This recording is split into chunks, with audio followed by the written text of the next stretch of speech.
তৃতীয় এপিসোডের সাথে যুক্ত হচ্ছেন বা পরবর্তীতে হবেন, সকলকে জানাচ্ছি শুভেচ্ছা ও ভালোবাসা। আশা করি সবাই ভালো আছেন, সুস্থ আছেন। প্রিয় লিসেনার্স, আমরা ইতোমধ্যে ঈদ স্পেশাল আয়োজনের 2টি এপিসোড সম্পূর্ণ করেছি আলহামদুলিল্লাহ। আজকে তৃতীয় এপিসোড। আজকের এই এপিসোডে আমরা 3টি ঘটনা নিয়ে হাজির হয়েছি। প্রথম যে ঘটনাটি, এটি আপনাদের সবার প্রিয় হিলম্যান খ্যাত জয় বড়ুয়া ভাইয়ের কাছ থেকে পাওয়া। দ্বিতীয় ঘটনাটি আমাদেরকে পাঠিয়েছেন মাশফিক ভাই। আর তৃতীয় ঘটনাটি আমরা পেয়েছি ইব্রাহিম খলিল ভাইয়ের কাছ থেকে। তো চলুন ঘটনায় চলে যাবার আগে যে কথাগুলো সবসময় বলি, এই ভিডিওর লাইক বাটনে প্রেস করতে ভুলবেন না। ভিডিওর লিঙ্কটাও বেশি বেশি করে শেয়ার করে দেবার অনুরোধ করছি, যাতে করে যারা সত্য ভয়ের ঘটনা শুনতে ভালোবাসেন তাদের কাছে আপনার ওয়ার্ল্ড পৌঁছাতে পারে। প্রিয় লিসেনার্স, ঘটনাগুলো কেমন লাগছে তা জানিয়ে ভিডিওর কমেন্ট সেকশনে কমেন্ট করতে পারেন। এছাড়া আমাদের ফেসবুক পেজের গ্রুপ তো রয়েছে আপনার ওয়ার্ল্ড নামে, সেখানে গিয়েও আপনারা আপনাদের মতামত জানাতে পারেন। আপনাদের জানা বা আপনাদের সাথে ঘটে যাওয়া সত্য ভয়ের ঘটনাগুলো আমাদেরকে লিখে বা রেকর্ড করে afnantheherworldbd@gmail.com এই ইমেল অ্যাড্রেসে পাঠিয়ে দিতে পারেন। ইমেল অ্যাড্রেসের স্পেলিংটা বলে দিচ্ছি, AFNANTHEHORWORLDBD afnantheherworldbd@gmail.com। স্পেলিংটাও আমরা আমাদের ভিডিওর ডেসক্রিপশনে দিয়ে রেখেছি, সেখানে গিয়ে স্পেলিংটা চেক করে নিতে পারবেন। আমাদের আরও একটি ইউটিউব চ্যানেল রয়েছে আফনানস বি নামে, সেটার লিঙ্কও এই ভিডিওর ডেসক্রিপশনের একদম উপরের দিকে দেওয়া রয়েছে। সেখানে ক্লিক করলেই আপনারা আমাদের ওই চ্যানেলে ঢুকে যেতে পারবেন। সেখানেও সাবস্ক্রাইব করার অনুরোধ করছি, কেননা অতি অল্প কিছু দিনের মধ্যেই আমরা সেখানে দারুণ দারুণ কিছু ইভেন্ট আনতে যাচ্ছি। অমীমাংসিত রহস্য সহ দারুণ কিছু হরর ইভেন্ট সেখানে আসতে যাচ্ছে, তাই সেখানে সাবস্ক্রাইব করে রাখুন। তাহলে আমাদের ওই চ্যানেলে ওই ইভেন্টগুলোর সাথেও আপনারা যুক্ত হয়ে দারুণ হরর অনুভূতি নিতে পারবেন ইনশাল্লাহ। তো চলুন আজকের এই এপিসোডের প্রথম ঘটনায় চলে যাই। স্বাগতম জানাচ্ছি প্রিয় লিসেনার্স আমাদের এবারের এই ঈদ স্পেশাল আয়োজনের তৃতীয় এপিসোডের প্রথম ঘটনায়। এই ঘটনাটি আমরা পেয়েছি জয় বড়ুয়া ভাইয়ের কাছ থেকে, যার বাড়ি চট্টগ্রামের রাউজানে। উনি বর্তমানে একটি নামকরা বেসরকারি হসপিটালের গুরুত্বপূর্ণ একটি পদে কর্মরত রয়েছেন। ওনার অনেকগুলো ঘটনা তো আমরা বিভিন্ন সময় প্রচার করেছি, আর স্পেশাল এপিসোড আসলে ওনার ঘটনা থাকবে না তা তো হয় না। তাই আজকের এই এপিসোডের প্রথম ঘটনাটি ওনার ঘটনা দিয়ে শুরু করতে চাই। তো চলুন ঘটনায় চলে যাই। উনি এর আগে মাস্টার দাদুর কাছ থেকে ঘটনা শুনে আমাদেরকে দিয়েছিলেন। এই মাস্টার দাদু হৃদরোগে আক্রান্ত হয়ে কিছুদিন আগে ওনাদের ওই হসপিটালে আসেন। তো পরবর্তীতে একটা চেক আপের তারিখ দেওয়া হয়। সেই তারিখটা ছিল 2025 সালের ডিসেম্বর মাসের 18 তারিখে। উনি পরবর্তী চেক আপের জন্য যখন আসেন, তখন একটা ঘটনা প্রসঙ্গে উনি গুরুত্বপূর্ণ এবং রহস্যময় একটি ঘটনা শেয়ার করেছিলেন। গুরুত্বপূর্ণ কোন অর্থে, এটা পুরো ঘটনাটি শুনলেই আপনারা বুঝতে পারবেন। ওই সময়ে দাদুর সামনে একটা মেয়েকে চিকিৎসার জন্য আনা হয়েছিল। সে অহেতুক পাগলামি শুরু করেছিল, যাকে মেডিকেলের ভাষায় HCR বলা হয়। তার পাগলাটে আচরণ দেখে কথায় কথায় দাদু এই ঘটনার অবতারণা করেছিলেন। তো ঘটনাটি ঘটেছিল চট্টগ্রামের ফটিকছড়ি উপজেলার ভোজপুর এলাকার চাঁদপুর নামক একটা জায়গা রয়েছে, সেই জায়গায় এই ঘটনাটির সূত্রপাত। তো মাস্টার দাদু উনি কিন্তু তখন এই ভজন সাধনের পথে আসেননি, তখন উনি ইউনিয়ন বোর্ডে সরকারি চাকরি করতেন। দাদু যতটুকু অনুমান করেন সময়টা 1987 কি 88 সাল এরকম হবে। উনি ওই ইউনিয়ন বোর্ডে চাকরি করেন আর বিকেলবেলা টিউশনি করাতেন। একবার এক বর্ষাকালের ঘটনা, বিকেলবেলা অফিস বন্ধ করে বাড়িতে আসার সময় এমন বৃষ্টির তীব্রতা শুরু হয়ে যায় যে 2 হাতের মধ্যেও কিছু দেখা যায় না, এমন বৃষ্টি। উপায়ন্তর না দেখে সিদ্ধান্ত নিলেন রাতটা অফিসেই থেকে যাবেন। একটানা ঘণ্টাখানেক মুষলধারে বৃষ্টি হবার পর সন্ধ্যার পরে এসে বৃষ্টি কমে আসে। তখন উনি সিদ্ধান্ত পাল্টান, চিন্তা করলেন বাড়িতে চলে যাবেন। সেই অনুযায়ী ছাতা আর টর্চ লাইট নিয়ে আস্তে আস্তে রওনা দিলেন বাড়ির পথে। কাদা পানি মারিয়ে বাড়িতে এসে দেখেন ওনার জন্য ভোজপুর এলাকার চাঁদপুর নিবাসী অমৃতবাবু নামক একজন ভদ্রলোক এসে অপেক্ষা করছেন। এই অমৃতবাবু ওনার পূর্ব পরিচিত, আর ওই চাঁদপুর এলাকার মোটামুটি বেশ নাম ডাক আছে এমন একজন মানুষ। খুব সম্ভ্রান্ত পরিবারের মানুষ, খুব ভদ্রলোক। দাদুকে বাড়িতে ঢুকতে দেখেই অমৃতবাবু দাদুকে জড়িয়ে ধরে ডুকরে কেঁদে ওঠেন। দাদু পরিস্থিতি সামলে অমৃতবাবুর কাছে বিস্তারিত জিজ্ঞেস করেন। অমৃতবাবু বলেন ওনার ছোট ছেলেকে 2 দিন যাবত নাকি খুঁজে পাওয়া যাচ্ছে না। দাদু যেহেতু ইউনিয়ন পরিষদে চাকরি করেন, অনেকের সাথেই তার জানাশোনা রয়েছে। এই জন্যই মূলত তিনি দাদুর কাছে সাহায্য চাইতে এসেছেন। তিনি যেন বিভিন্ন লোকের কাছে এই বিষয়টা জানান যে তারা দেখেছে কিনা। ওই সময় তো এরকম মোবাইল ফোনের প্রচলন ছিল না। তাই মানুষের কাছে এই তথ্যগুলো পৌঁছালে তারাই বিভিন্নভাবে খোঁজখবর নিয়ে দিতেন। ওই উদ্দেশ্যেই মূলত উনি এসেছিলেন। ওই রাতে অমৃত বাবু দাদুর বাড়িতেই রয়ে যান। আলাপচারিতায় বিভিন্ন বিষয় উঠে আসে। অমৃতবাবু বলেন যে আপনি আমার ছোট ছেলেকে দেখেছেন অনেক আগে, যখন সে খুব ছোট ছিল। 8-10টা ছেলের মতোই আমার ছেলেও বড় হচ্ছিল। এখন তার বয়স 15 বছর।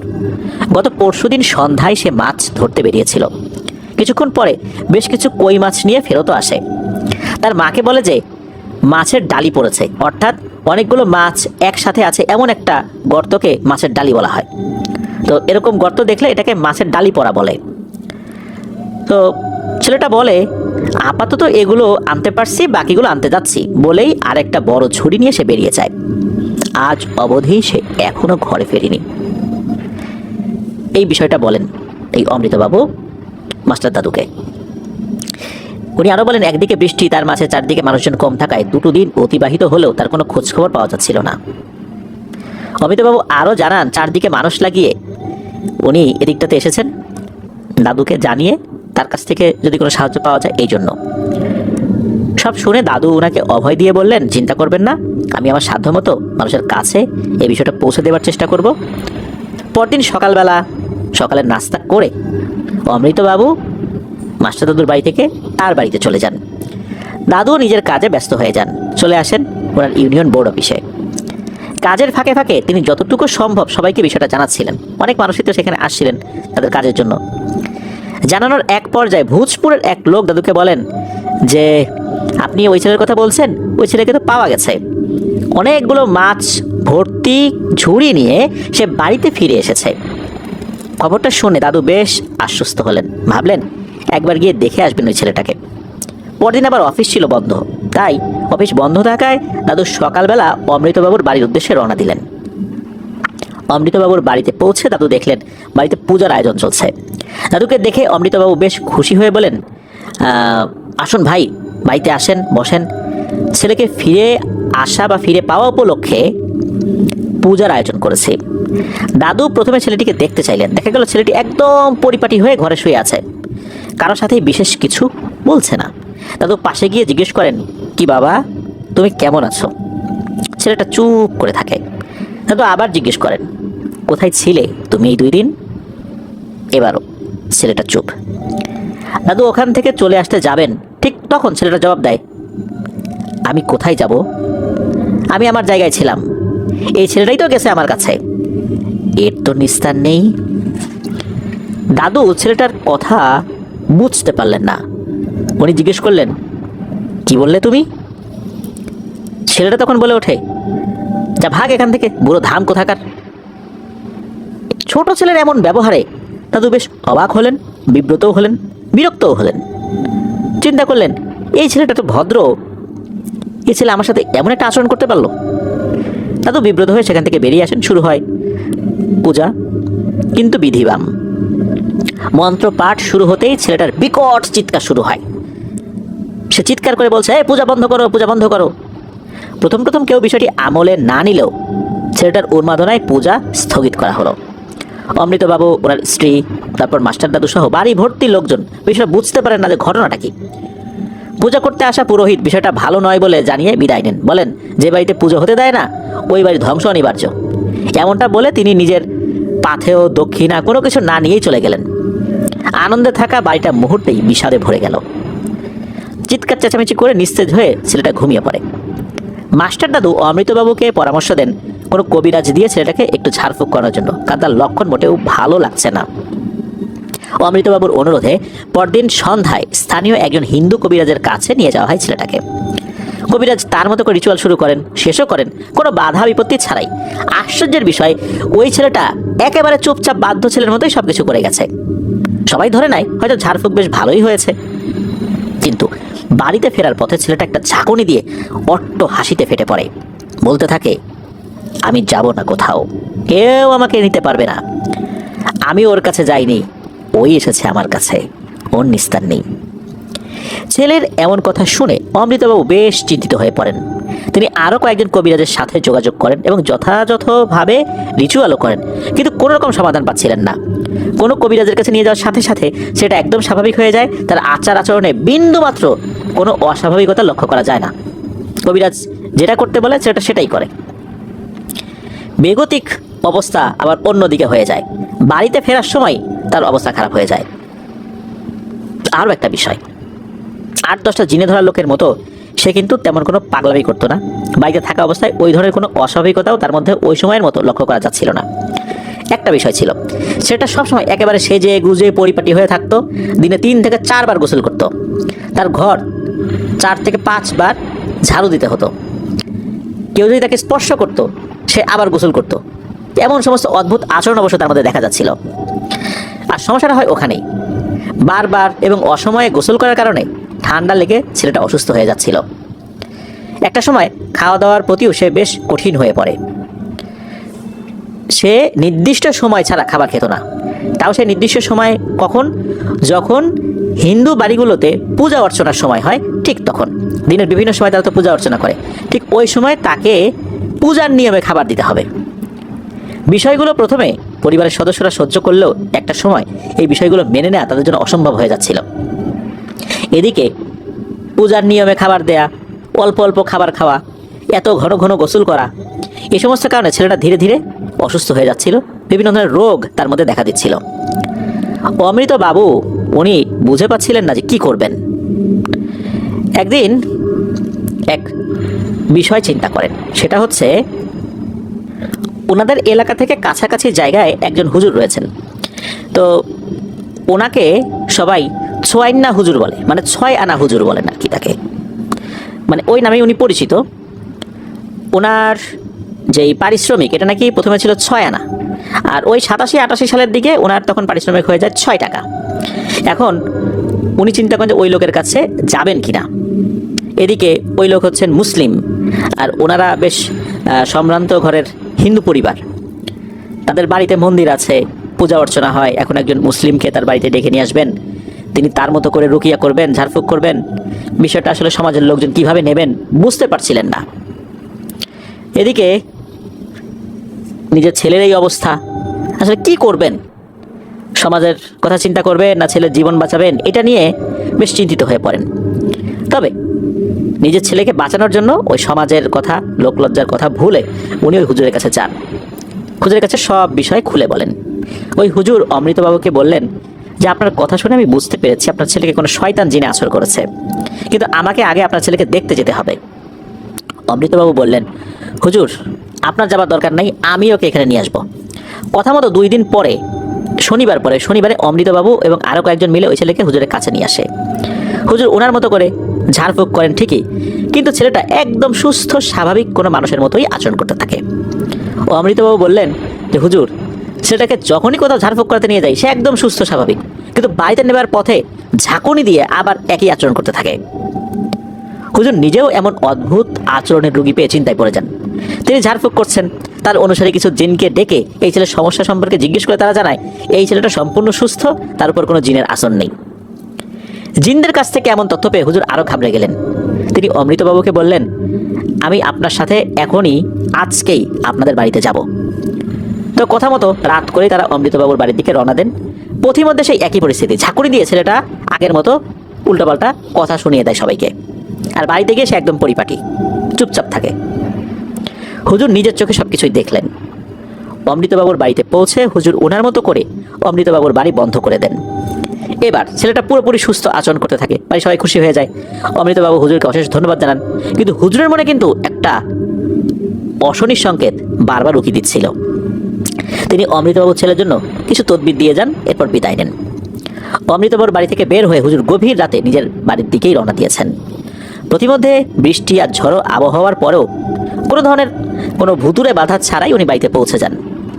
কিন্তু পরদিন রবিবার বিকাল নাগাদ অমৃতবাবু এবং আরও কয়েকজন মিলে ছেলেটাকে নিয়ে হাজির হন এই হুজুরের কাছে। সেই একই অবস্থা, অর্থাৎ তাকে যখন নিয়ে আসা হয়েছে ওই ছেলেটাকে আর কি, ছেলেটা একদম স্বাভাবিক। নিয়ে আসার পর হুজুর তো নিজেও নিরুপায় হয়ে যান। তিনি অমৃতবাবুকে বলেন যে ছেলেকে বাড়ি নিয়ে যান, আমি দেখি কি করা যায়। হুজুর ওই দিন রাত থেকে নেমে পড়েন এই কাজে। লোকমুখে হুজুর একটা মান সম্মান আছে, তিনি কোনো কাজে সহজে বিফল হন নাই। তিনি অনেক রিচুয়াল করে বিভিন্ন জটিল সমস্যাগুলো সমাধান করেছেন ঝাড়ফুঁক করে আর কি। কিন্তু এইটার বিষয়ে কোনো সমাধানই দিতে পারছেন না। জিন ডাকলেই জিন বলে যে এর উপর কোনো জিনের প্রভাব নেই। তাহলে ঘটনাটা কি? বিষয়টা তো স্বাভাবিক না। তাহলে কি এটা মানসিক রোগী? যদি তাই হয় তাহলে একে মানসিক রোগের ডাক্তার দেখাতে হবে। আর যদি জিনে ধরা হয় তাহলে সেরকমভাবে চিকিৎসা করাতে হবে।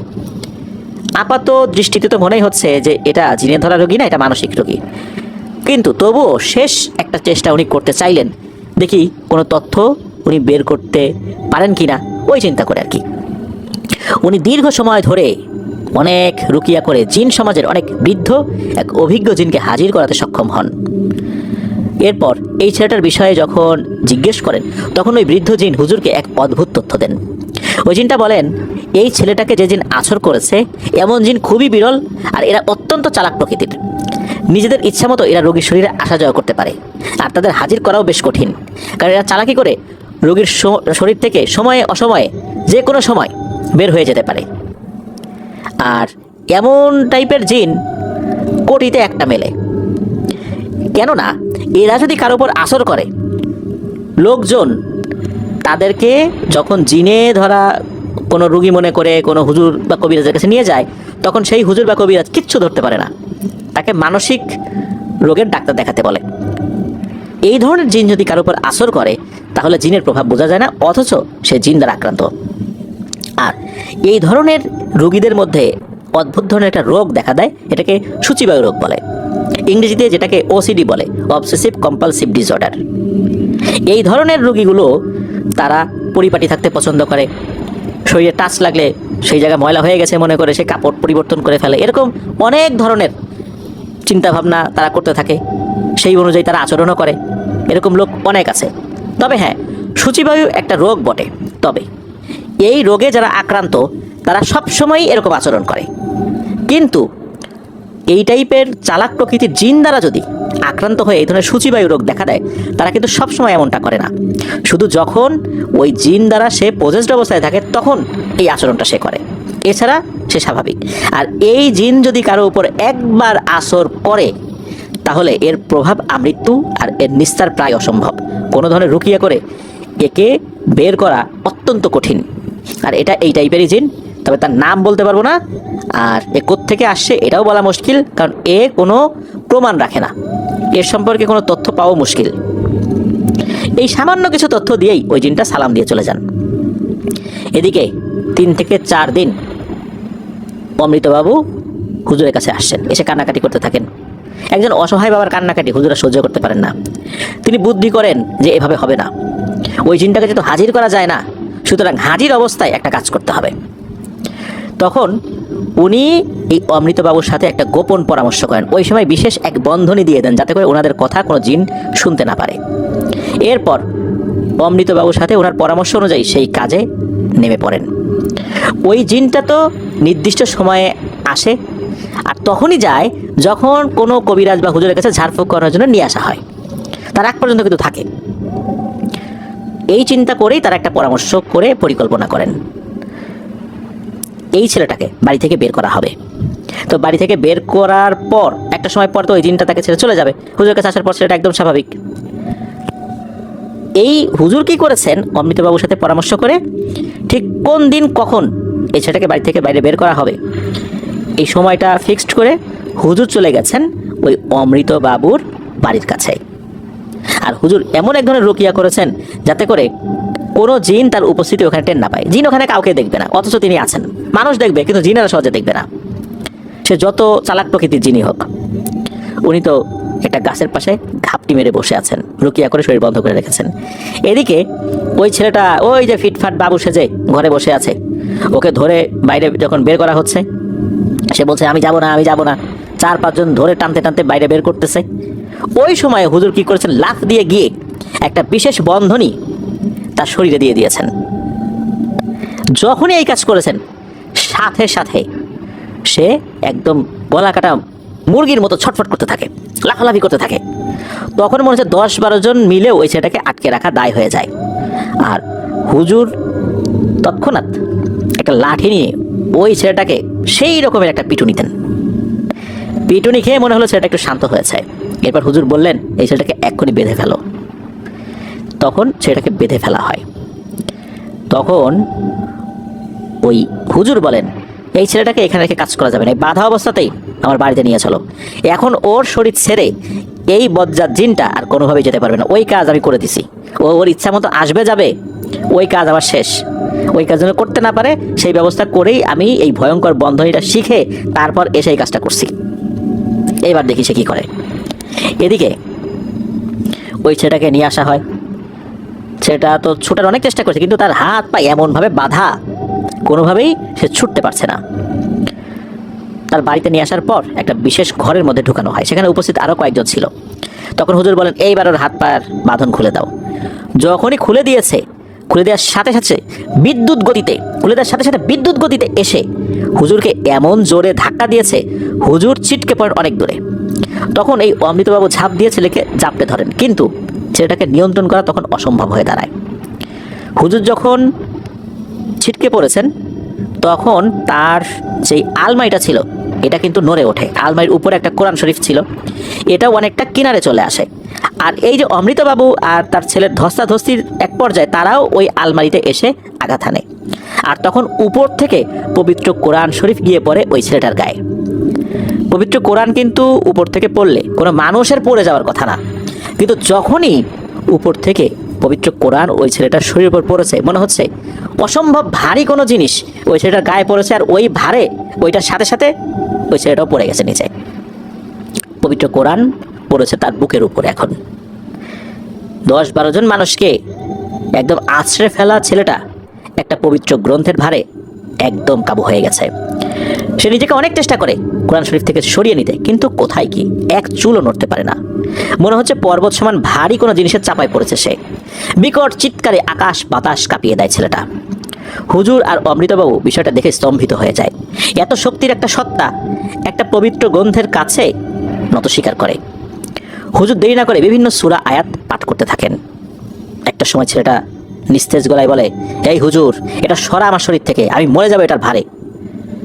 নত স্বীকার করা সত্তাকে হুজুর জিজ্ঞেস করে, তুই কে? তখন জবাব আসে, আমি শঙ্খনাদ। আমি বহুকাল শুয়েছিলাম নীরবে, কিন্তু এই ছেলেটা আমার বুকে পাড়া দিয়ে আমাকে জাগিয়েছে। আমি তো ওকে ছাড়বো না। আমাকে তাড়াতাড়ি এর শরীর থেকে বের করে দে, নয়তো আমি মারা যাব। হুজুর বলে, ছেলেটার কোনো দোষ নেই, সে না জেনে তোর বুকে পা দিয়েছে, আর তুই এর উপর সওয়ার হয়েছিস, তোর তো শাস্তি হওয়া দরকার রে। হুজুর বাকিদের সহ অমৃতবাবুকে বলেন, এই ছেলেকে এইভাবেই রেখে দিতে, কোনো নড়াচড়া করা যাবে না। হুজুরের কথা মতো দরজা বন্ধ করে দিয়ে সবাই চলে যায়। সেটা চিৎকার করতে করতে একটা সময় চুপ হয়ে যায়। পরদিন সকালবেলা হুজুর সহ অমৃতবাবু এবং আরও বেশ কয়েকজন মিলে ছেলেটাকে অজ্ঞান অবস্থায় ওখান থেকে উদ্ধার করেন। এই সময় হুজুর তার অনুগত জিনদের কাছ থেকে নিশ্চিত হয়ে নেন যে ঘটনাটা কি হয়েছে। ঘটনাটা এটাই হয়েছে, পবিত্র কোরআন শরীফের ভারে শঙ্খনাদ মারা গেছে। পরে হুজুর কোরআন শরীফ ছেলেটার বুক থেকে সরিয়ে বুকে জড়িয়ে নেন। নিশ্চিত না হয়ে উনি পবিত্র কোরআনটা তার বুকের উপর থেকে সরান নাই। এরপর কিছু পানি পড়া তদবির দিয়ে বিদায় দেন। হুজুর তার জিনেদের কাছ থেকে আরও একটা ব্যাপার জেনে নিয়েছিলেন। তার জিনেরা বলেছিল, শঙ্খনাদের মৃতদেহ তার শরীরের ভিতরে রয়েছে। আর শঙ্খনাদ এক বিষাক্ত জিন, তার শরীরের অঙ্গ প্রত্যঙ্গ পচে যখন এই ছেলেটার শরীরের সাথে মিশে যাবে, তখন হবে আর একটা সমস্যা। এই জন্য আর একটা বিশেষ রুকিয়া করতে হবে, টানা 7 দিন এই রুকিয়াটা করতে হবে। তারপরে গিয়ে আল্লাহর রহমতে সে পুরোপুরি স্বাভাবিক হয়ে যাবে। সেটা কি? সেটা হচ্ছে, এই রুকিয়াটা করার পর এই ছেলেটা এমন একটা বমি করবে, এই বমির কালারটা হবে একদম কালো কুচকুচে ছাইয়ের মতো, মনে হচ্ছে যে সে কয়লা বা ছাই খেয়েছে, সেটাই বমির সাথে বের হয়ে গেছে। এরকম 7 দিন হবে। মূলত এটাই হচ্ছে এই শঙ্খনাদের মৃতদেহ, এভাবে বের হয়ে আসবে। এরপর আর কোনো সমস্যা নাই। আর ওই সন্ধ্যায় সে মাছের লোভে কোথায় কোথায় হেঁটেছে সে নিজেও জানে না। ওই ছেলেটা পরবর্তীতে জানিয়েছে আর কি, যে সে যে কোথায় গেছে সে নিজেও জানে না। একটা সময় গর্তের মতো একটা জায়গায় কোমর অবধি সে ঢুকে যায়। এরপর তার শরীরে একটা ঝাঁকুনি লাগে। তারপর তার আর কিছুই মনে নাই। এর ভিতরে এত কিছু হয়ে গেল এই কয়দিনে, সে কিছুই বলতে পারে না। আল্লাহর রহমতে সে পরিপূর্ণভাবে সুস্থ হয়ে যায়। ছেলেটার নাম প্রবীর। বর্তমানে তার কম্পিউটার আর সিসিটিভি সরঞ্জামের দোকান রয়েছে চট্টগ্রাম শহরের নিউ মার্কেট এলাকায়। তো এটাই ছিল ঘটনা। প্রিয় লিসেনার্স, শঙ্খনাদ যার এত শক্তি, এত চালাক, কিন্তু পবিত্র কোরআনের ভারে সে মারাই গেল। আর এই শঙ্খনাদ এমন চালাক জিন, এর উপস্থিতি আসলে টের পাওয়া মুশকিল। আর এ ইচ্ছা মতো কার শরীরে ঢোকে আর বের হয়, কে আটকে রাখাও কঠিন। এই কারণে চালাকি করে শরীরে থাকা অবস্থাতেই হঠাৎ করেই তাকে ওই শরীরের মধ্যে আবদ্ধ করে ফেলা হয়। গলায় এক ধরনের বিশেষ মালা পরিয়ে দেওয়া হয়েছিল, ওই মালার কারণেই নাকি ওই জিনিসটা আবদ্ধ হয়ে যায়, কোনোভাবে বের হতে পারেনি। তারপর তো তার শরীরে থাকা অবস্থায় ধরে নিয়ে যাওয়া হয় হুজুরের বাড়িতে, তারপর তো হুজুর যেটা করার তো করেছেনই। তো এভাবেই শঙ্খনাদের মৃত্যু হয়। প্রিয় লিসেনার্স, বিভিন্ন গর্ত যেগুলো রয়েছে, এই গর্তগুলোতে কিন্তু থুতু ফেলা, ময়লা ফেলা, নাপাকি করা, এই জিনিসগুলো কিন্তু নিষেধ। হুট করে গর্তের মধ্যে হাত ঢুকা, এটা কিন্তু এমনিতেও নিরাপত্তার জনিত হুমকি। কেননা গর্তের মধ্যে সাপ থাকতে পারে, বিষাক্ত পোকামাকড় থাকতে পারে, এগুলো কামড়ে দিতে পারে, তখন কিন্তু বিভিন্ন সমস্যা হবে। এছাড়া গর্তের মধ্যেও কিন্তু জিনেরা থাকে। শঙ্খনাদ এমন একটি জিন যে মাটির নিচে থাকা জিন। দীর্ঘদিন সে ঘুমিয়েছিল, হঠাৎ করেই তার বুকের উপর পাড়া পড়ার কারণে, অর্থাৎ চাপ পড়ার কারণে, পায়ের চাপ যেটা পড়েছিল আর কি, সে কিন্তু জেগে গেছে আর তৎক্ষণাৎ এর শরীরের উপর ভর করেছে। আমরা সাবধানে থাকব এই সমস্ত বিষয়গুলো থেকে। যারা আমরা মাছ ধরার চেষ্টা করি এরকম গর্ত থেকে, বিভিন্ন গর্তের মধ্যে হুটহাট করে নেমে পড়ি, আমরা অবশ্যই দোয়া পড়ে নামবো। আর অপ্রয়োজনে এই সমস্ত কাজগুলো থেকে নিজেকে এবং অন্যদেরকেও বিরত রাখার চেষ্টা করবো ইনশাল্লাহ। প্রিয় লিসেনার্স, আমরা পরবর্তী ঘটনায় চলে যাব। আর এই ঘটনার জন্য ধন্যবাদ জানাচ্ছি আবারও আমাদের জয় বড়ুয়া ভাইকে। আশা করি আপনার কাছ থেকে আরও অনেক অনেক ঘটনা আমরা এভাবেই পেতে থাকবো ইনশাল্লাহ। চলুন আমরা শুনে আসি আমাদের মাশফিক ভাইয়ের ঘটনা।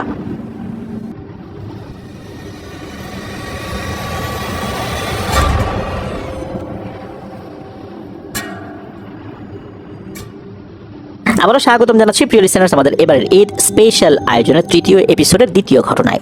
এখন যে ঘটনাটি আপনাদের সাথে শেয়ার করব, এই ঘটনাটি আমাদেরকে যিনি দিয়েছেন ওনার নাম মাশফিক।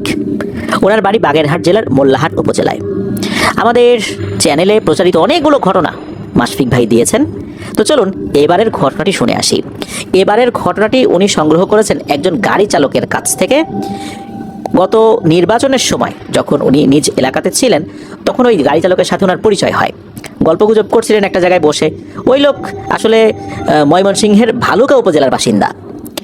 বাগেরহাট তো সুন্দরবনের খুব কাছাকাছি একটা জেলা, সুন্দরবনের কিছু অংশ বাগেরহাট জেলাতেও পড়ে গেছে। বাগেরহাটে গাছপালা বেশি থাকবে, এটাই স্বাভাবিক। উনি ভালুকা থেকে এসে এত গাছপালা দেখে বেশ অবাকই হন। উনি মাশফিক ভাইকে বলেন যে, ও মাশফিক ভাই, আপনাদের এলাকায় তো অনেক গাছপালা দেখি, বন জঙ্গল আছে।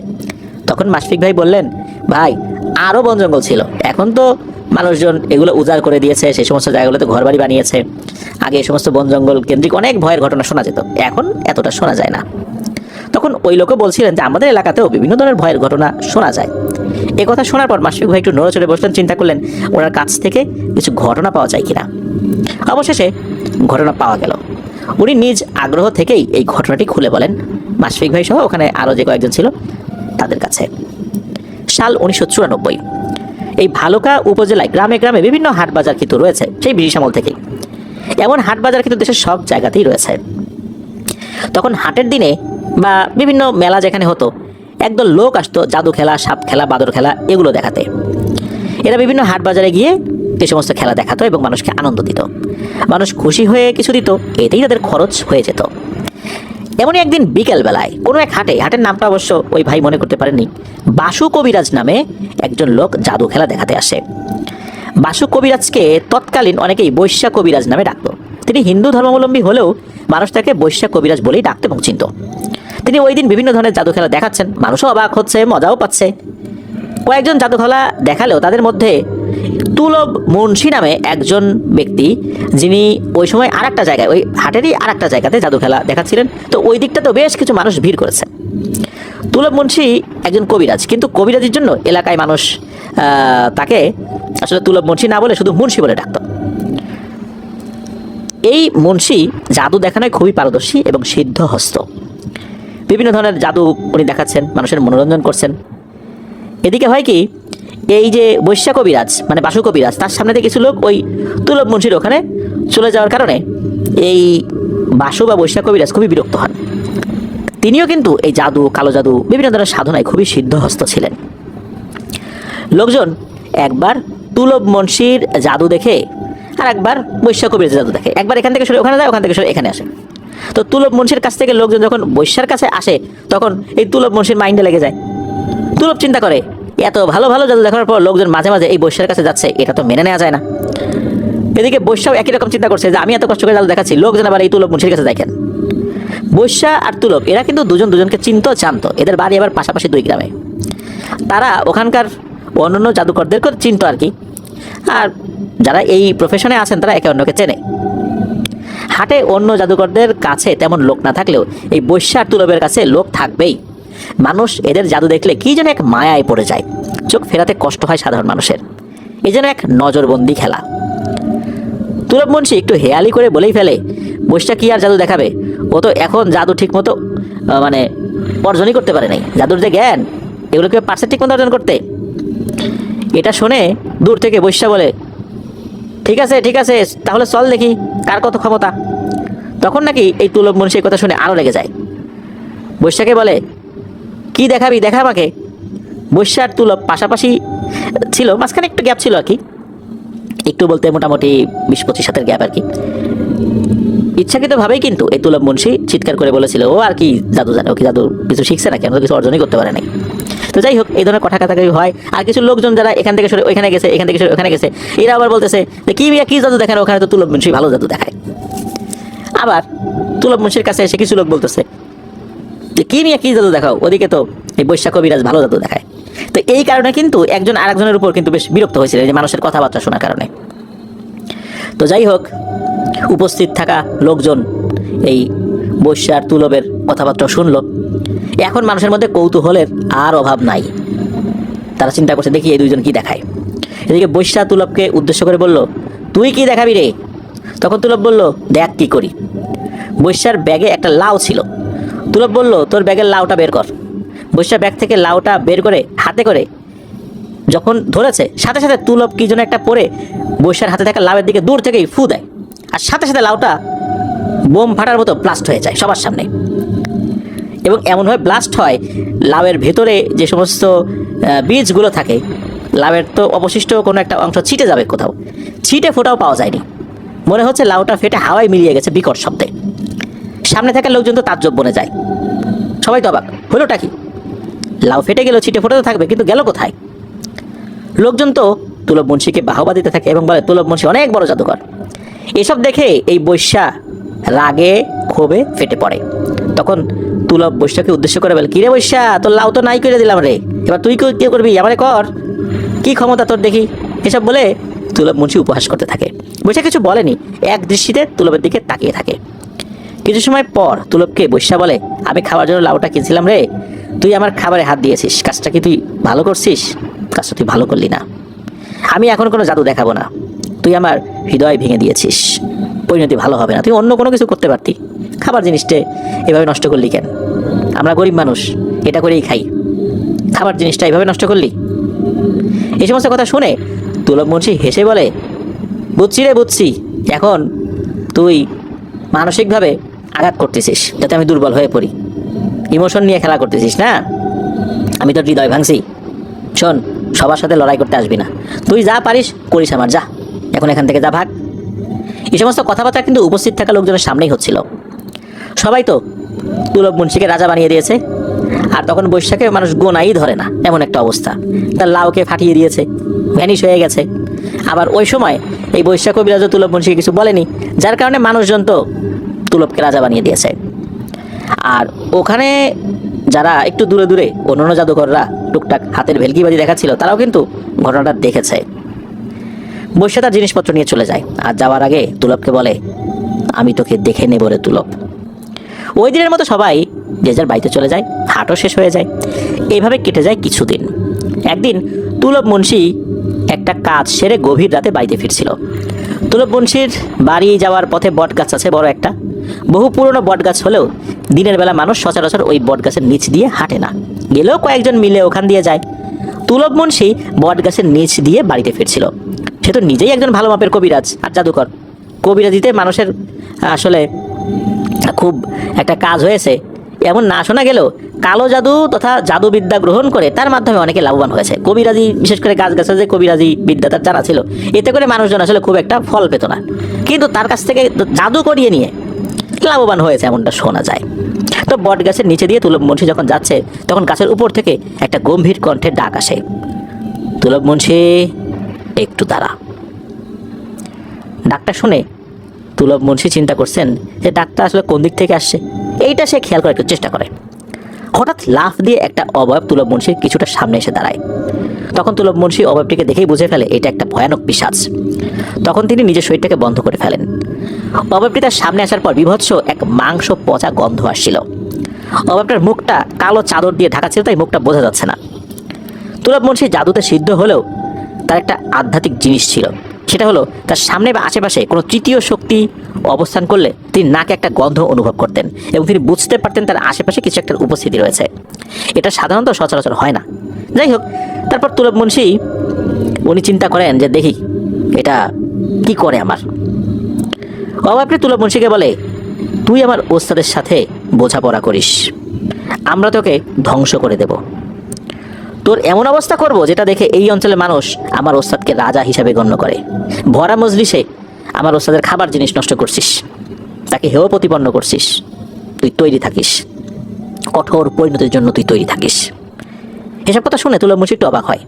ওই অবয়বটিকে উদ্দেশ্য করে বলে, তোর ওস্তাদ যদি আমার কিছু করতে পারে তাহলে যা বলিস আমাকে যেন সে কিছু করে, তা ভাগ এখান থেকে। এর পরপরই ওই অবয়বটি তুলব মুন্সির সামনেই বাতাসে মিলিয়ে যায়। কিছুটা চাঁদের আলো থাকায় চারপাশটা দেখা যাচ্ছিল। তুলব মুন্সি এবার বাড়ি থেকে হাঁটা ধরেন। তিনি হাঁটছেন আর ভাবছিলেন, ওর ওস্তাদকে আমি তার কি করলাম? হয়তো কালো জাদু করতে গিয়ে কোনো পিশাচের সমস্যা হয়েছে, তাই সে প্রতিশোধ নিতে চায়, এটাই হবে হয়তো। তুলব মুন্সি কিন্তু তখনও বুঝতে পারে নাই যে এইটা হলো ওই বৈশাখ কবিরাজের কাহিনী। তুলব মুন্সি খুব একটা গুরুত্ব দেয় না। তুলব মুন্সি বাড়িতে পৌঁছে শুয়ে পড়ে। ওই দিন আর কিছু হয় না। এর 2 দিন পর থেকে তুলব মুন্সি শারীরিকভাবে অসুস্থতা অনুভব করতে থাকে। তিনি এটাকে স্বাভাবিকভাবেই নেন। শরীর জ্বালা পোড়া, মাথা ঘোরা, শরীরে ব্যথা সহ বিভিন্ন সমস্যা দেখা দেয়। এসব কারণে তুলব মুন্সি কয়েকদিন কাজে বাইরে আর যেতে পারেনি, বাড়িতেই রেস্ট নিচ্ছিলেন। তার জাদুর কার্যক্রম অফ রেখেছিলেন। হাটে বাজারে গিয়ে জাদু খেলাও বন্ধ হয়ে যায় কয়েকদিনের জন্য আর কি। যখন 7 দিন পার হলো তখন অসুস্থতা আরও বাড়ল। তখন উনি বিষয়টাতে গুরুত্ব দিলেন। তিনি বুঝতে পারলেন তার সাথে স্বাভাবিক কিছু হচ্ছে না, কারণ প্রায় রাতে তিনি ওই অস্বাভাবিক একটা গন্ধ নাকে অনুভব করতেন এবং তিনি বুঝতে পারতেন তার আশেপাশে খারাপ কিছুর অস্তিত্ব রয়েছে। তিনি জাদু বিষয়ে পারদর্শী হয় এগুলো ওই কয়দিন আসলে গায়ে না লাগালেও এবার তিনি নড়ে চড়ে বসেন। তিনি আসলে বোঝার চেষ্টা করেন সমস্যাটা আসলে কি। তিনি তার জিনের মাধ্যমে জানতে পারেন তাকে মরণ বান মারা হয়েছে, আর সেটা আর কেউ না, তারই সেই পরিচিত এই বৈশাখ কবিরাজ বা বাসু কবিরাজ এই কাজটি করেছে। রাগে ক্ষোভে তিনি বিধবা নারী এবং বাপের একমাত্র বাচ্চা, অর্থাৎ বিধবা নারীর একটাই মাত্র সন্তান এমন একটা শিশুকে তিনি বলি দিয়ে নাকি এই বান মেরেছেন। অর্থাৎ এই যে বৈশাখ কবিরাজ তিনি এই কাজটা করছেন। একটা বিধবা নারীর একমাত্র বেঁচে থাকার অবলম্বনকে নিয়ে একটা শিশুকে দিয়ে এভাবে কাজটা করলো, একটা শিশুর জীবনটাকে এভাবে নষ্ট করে দিল, হত্যা করলো। উনি অবাক হয়ে যান যে এরকম একটা বিষয়ে সে এরকম একটা কাজ করতে পারলো। তারা তো একটা মজা করে করছেন আর কি। তুলব মুন্সি এটাকে মজা হিসাবে নিয়েছিলেন। এই সমস্ত কথা শুনে তুলব মুন্সি এতটাই ক্ষিপ্ত হন যে তিনি এখন যদি বৈশাখে হাতের কাছে পান ছিঁড়ে খেয়ে ফেলবেন। এই তুলব মুন্সি এই সমস্ত বান কালো জাদুর বিষয়ে কিন্তু খুবই পারদর্শী এবং সে কিন্তু এসব বিষয়ে খুবই সিদ্ধ। এটা আমরা ঘটনার প্রথমেই বলেছি। তিনি এবার তার যত ধরনের শক্তিশালী পিশাচ ছিল তাদের সাথে আলোচনা করে তার জানা যত জ্ঞান ছিল সেটার মাধ্যমে বৈশ্যার করা মরণ বান কাটাতে সক্ষম হন এবং তিনি এর বিনিময়ে তার বংশের একজন 6 মাসের শিশুকে বলি দেন। এটার মাধ্যমে সুস্থ এবং স্বাভাবিক হতে তার প্রায় 2 মাস সময় লেগেছিল। এই বান তিনি জাদুকর হওয়ায় কিছুটা কম কাজ করেছিল। জাদুতে সিদ্ধ হয় তার এটা কাটাতে খুব একটা বেগ পেতে হয়নি, তবে সেখানেও কিন্তু একটা শিশুকে বলি দিতে হয়েছিল। মরণবান কাটানো খুবই কঠিন ব্যাপার। তো যাই হোক, এভাবে কেটে যায় কিছুদিন। পুরোপুরি সুস্থ হয়ে তিনি আবার বিভিন্ন হাটে বাজারে মেলায় জাদু খেলা দেখাতে শুরু করেন। একবার একটা হাটে গিয়ে তার সাথে বৈশাখ কবিরাজের দেখা হয়ে যায়। বৈশা তুলব মুন্সিকে দেখে যেন অবাকই হয়েছে।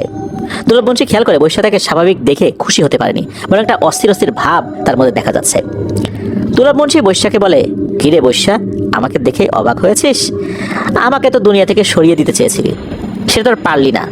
নিজের পাপের জন্য প্রায়শ্চিত্ত করতে পারবি তো? তখন বৈশ্যা তুলবের কথা নিদারুণভাবেই উড়িয়ে দেয় এবং এমন ভাব করে সে কিছুই জানে না। এরপর আর কোনো কথা হয় না দুজনের। তুলব মুন্সি চিন্তা করেছিল কিভাবে এই দুষ্টুকে সায়স্তা করা যায়। এইভাবে কেটে যায় 20-22 দিন। এর ভিতরে কিছুই ঘটে না। একদিন সকালবেলা তুলব মুন্সিদের গ্রামের এক লোকের গোয়াল থেকে দুটো গরু হারিয়ে যায়। কৃষকের দুটো গরু হারালে কী যে অবস্থা হয় এটা সবারই কম বেশি জানা। কারণ তাদের গৃহপালিত এই গরুগুলো তাদের সন্তানের থেকে কোনো অংশে কম না। সবাই ভাবে এলাকায় চোর ঢুকেছিল। সবাই কৃষক আসলে বুঝতে পারে কৃষকের মনের কি বেদনা। এখন চোর যে ঢুকেছে, চোরটা আসলো, চলে গেল, গরু নিয়ে চলে, কেউ দেখলো না, বুঝলো না। হ্যাঁ, হতে পারে চোর নিয়ে যেতে পারে। তা আগে কিন্তু ওই গ্রামে সেভাবে গরু চুরি হয়নি। পরদিন আবার এক লোকের 3টা হাঁস চুরি হয়। পরদিন আর একজনের ছাগল চুরি হয়। এভাবে প্রতি রাতে কারো না কারো পালের জিনিস চুরি হচ্ছে। কিন্তু কারো ঘর বাড়িতে কিন্তু কোনো মালামাল চুরি হচ্ছে না, শুধু এই গৃহপালিত যে সমস্ত প্রাণীগুলো আছে সেগুলো চুরি হচ্ছে। বিষয়টা সবার কাছে একটু অদ্ভুত লাগে। গ্রামবাসী চিন্তা করে, চোর যদি প্রতি রাতেই চুরি করে তাহলে গরু ছাগল হাঁস মুরগি এসবই কেন চুরি করবে? ঘর বাড়িতেও তো চুরি করার কথা। কেউ কেউ আবার বলে, আরে ভাই, বাইরে যা পাইছে তাই তো চুরি করছে, ঘরে চুরি করলে ধরা খাইতে হবে, তাই করে নাই। এক একজনের এক এক মত আর কি। এবার গ্রামবাসী মিলে সিদ্ধান্ত নেয় পাহারা বসাবে। গ্রামের 10 জন যুবক ছেলেকে প্রতি রাতে পাহারায় বসানো হয়।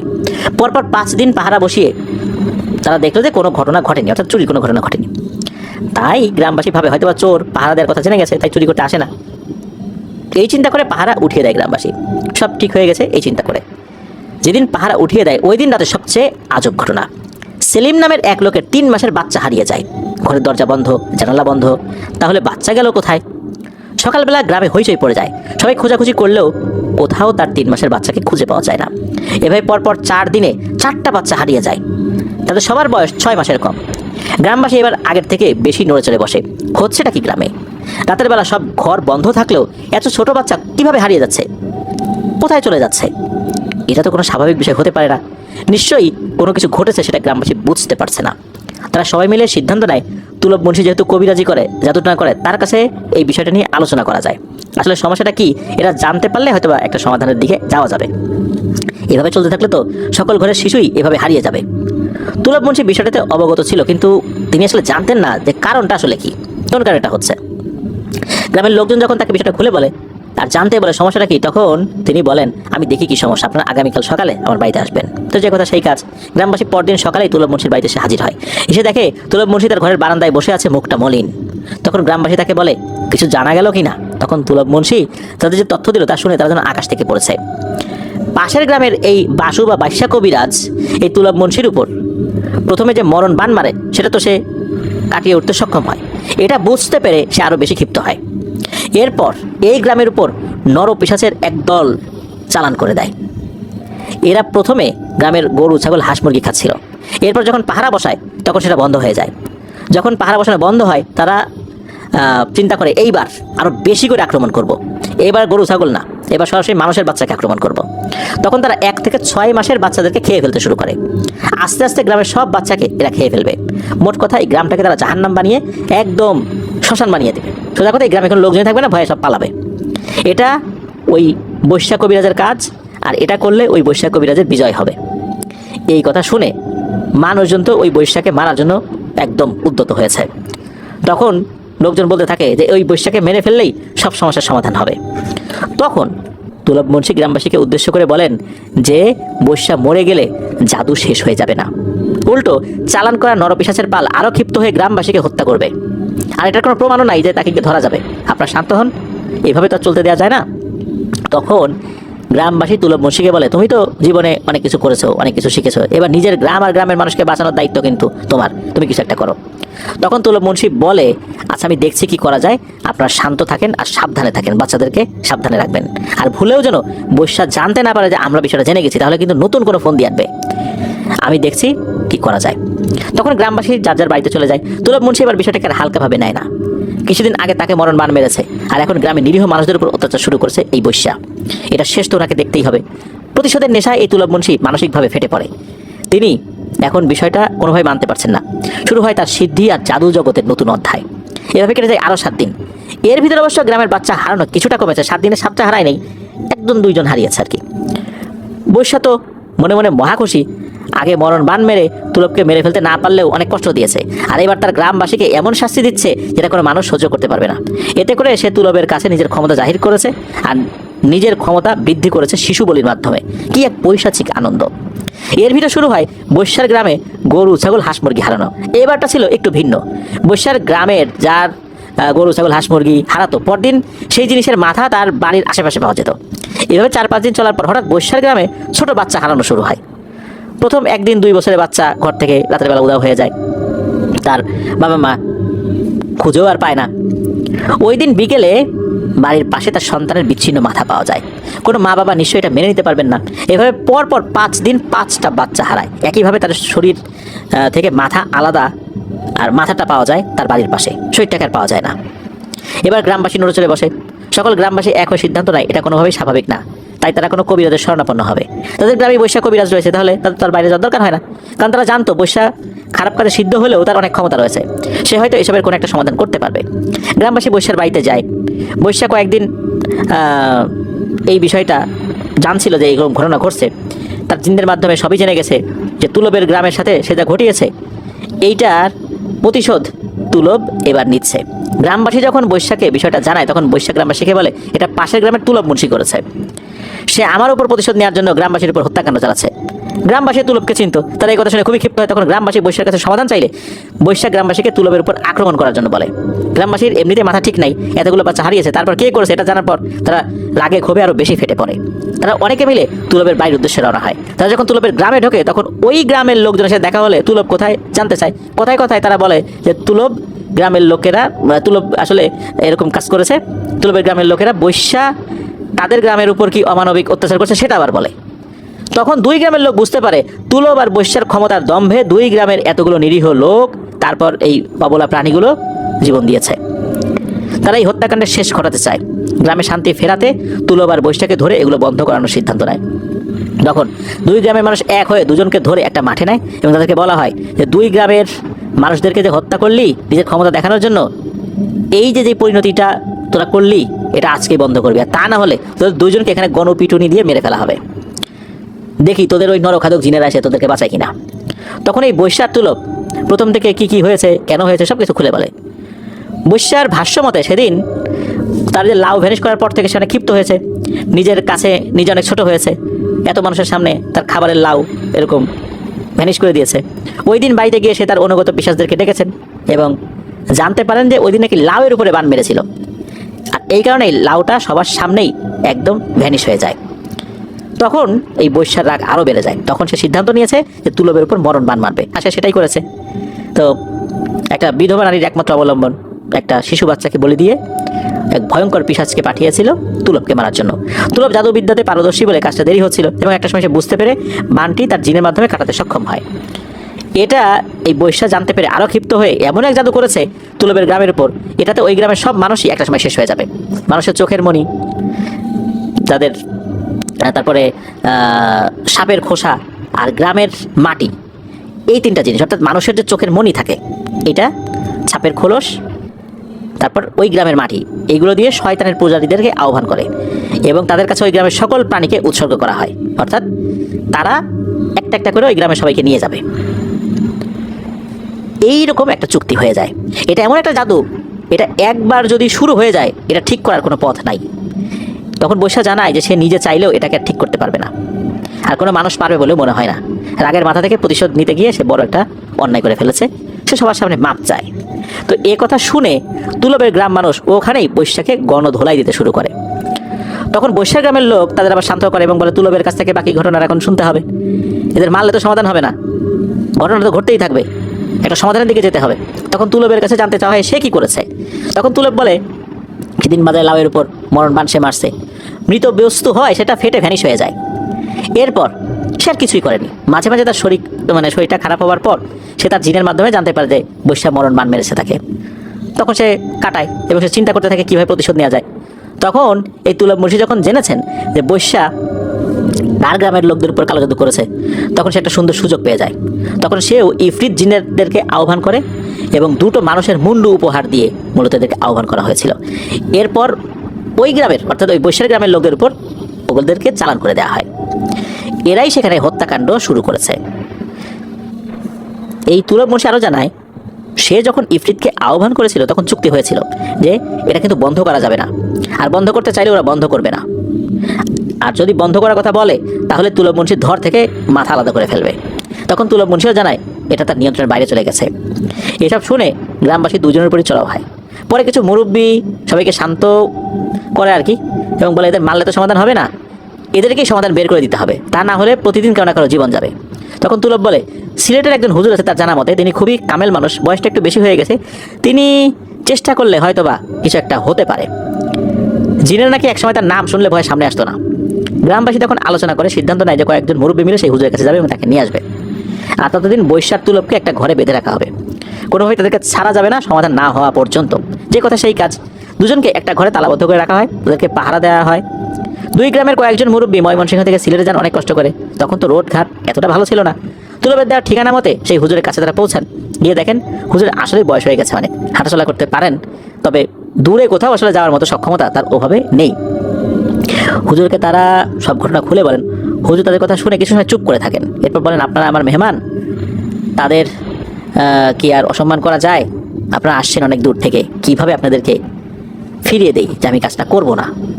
বসেন, নাস্তা পানি করেন, রাত্রে থাকেন, আমি আর একটু বোঝার চেষ্টা করি সমস্যাটা আসলে এখন কোন অবস্থায় আছে, কিভাবে সেটা ঠিক করা যায়, যেহেতু এতগুলো মানুষের জীবনের প্রশ্ন এখানে। তখন যারা গিয়েছিল তারা হুজুরকে তাদের গ্রামে যাওয়ার জন্য খুব অনুরোধ করে। হুজুর বলে বাবারে আমার তো বয়স হয়েছে, আমি চাইলেও তো এখন অনেক কিছু করতে পারি না, এই কাজে অনেক শক্তি দরকার হয়, এই কাজে শরীরের উপর বেশ কিছু প্রভাব পড়ে, সেগুলো হজম করার মতো কিন্তু শারীরিক সক্ষমতা দরকার হয়, আমার তো এখন আর সেটা নাই। তারপর আমি দেখি আগে বিষয়টা কি, যদি যাওয়াই লাগে চেষ্টা করবো ইনশাল্লাহ। ওই রাতে ওই ব্যক্তিবর্গ যারা আসছেন আর কি, তারা হুজুরের বাড়িতে থাকেন। পরদিন সকালবেলা হুজুর তাদেরকে ডেকে বলেন যে সমস্যাটা আসলেই খুবই গুরুতর, আমার সাথে ইফরিত জিনেরা বেয়াদবি করেছে, আমি আপনাদের গ্রামে যাব, আপনার ঠিকানা দিয়ে যান, আমি তাড়াতাড়ি আসবো, আপনারা এখন চলে যান। তারা হুজুরকে ঠিকানা দিয়ে তারা বাড়িতে চলে যান। হুজুর তাদের বিস্তারিত আসলে কিছু বলেননি, শুধু এতটুকু বলেছেন যে ইফরিত জিনেরা তার সাথে বেয়াদবি করেছে। 5 দিন পর ঠিকানা মতো হুজুর 2 জন লোক নিয়ে ওই গ্রামে হাজির হয়। পৌঁছাতে অবশ্য বিকাল হয়ে গিয়েছিল, তখন তাকে বিশ্রামের ব্যবস্থা করে দেওয়া হয়। হুজুর গ্রামবাসীকে বলেন সবাইকে জানিয়ে দেন সন্ধ্যার পর আমি আমার কাজ করব। 2 গ্রামের মানুষ মাগরিব থেকে ফজরের ভেতরে এই সময়ের মধ্যে কেউ যেন বাইরে বের না হয়। ওয়াশরুমে যদি যাওয়ার দরকার থাকে সেটাও যেন সন্ধ্যার আগেই সবাই করে নেয়, কোনোভাবেই বাইরে যাওয়া যাবে না, যাই হয়ে যাক না কেন বাইরে বের হওয়া যাবে না। যদি সকালে উঠে দেখেন আমরা মারা গেছি তাহলে আমাদের লাশটা বাড়িতে পৌঁছে দিন, এই ওসিয়ত করে দেন। 2 গ্রাম পাশাপাশি হওয়াতে দ্রুত সবাইকে জানিয়ে দেওয়া হয়। সবাই যার যার ঘরে আশ্রয় নেয়। তুলব আর বৈশ্যা এতদিন ঘরে তালাবদ্ধ থাকলে ওই দিন তাদের বাড়িতে পাঠিয়ে দেওয়া হয় হুজুরের পরামর্শে। মাগরিবের পর হুজুর তার কাজ শুরু করেন। গ্রামবাসীর মধ্যে ভয় আর উৎকণ্ঠা, কি হচ্ছে তাদের সাথে, এভাবে কতদিন চলবে, এটা কি আদতে ঠিক হবে নাকি তাদের গ্রামে সবাইকে মরতে হবে, এসব নিয়ে সবাই আতঙ্কিত, সবাই টেনশনে। রাতে কারো ঘুম আসছে না, কেউ কেউ হুজুরকে নিয়ে চিন্তিত, সে যদি সমস্যার সমাধান করতে না পারে তাহলে শয়তানগুলো তাকেও মেরে ফেলবে। উনি একজন বয়স্ক মুরব্বী মানুষ, এত দূর থেকে আসছেন আমাদের উপকারের জন্য এসে উনি মারা যাবেন।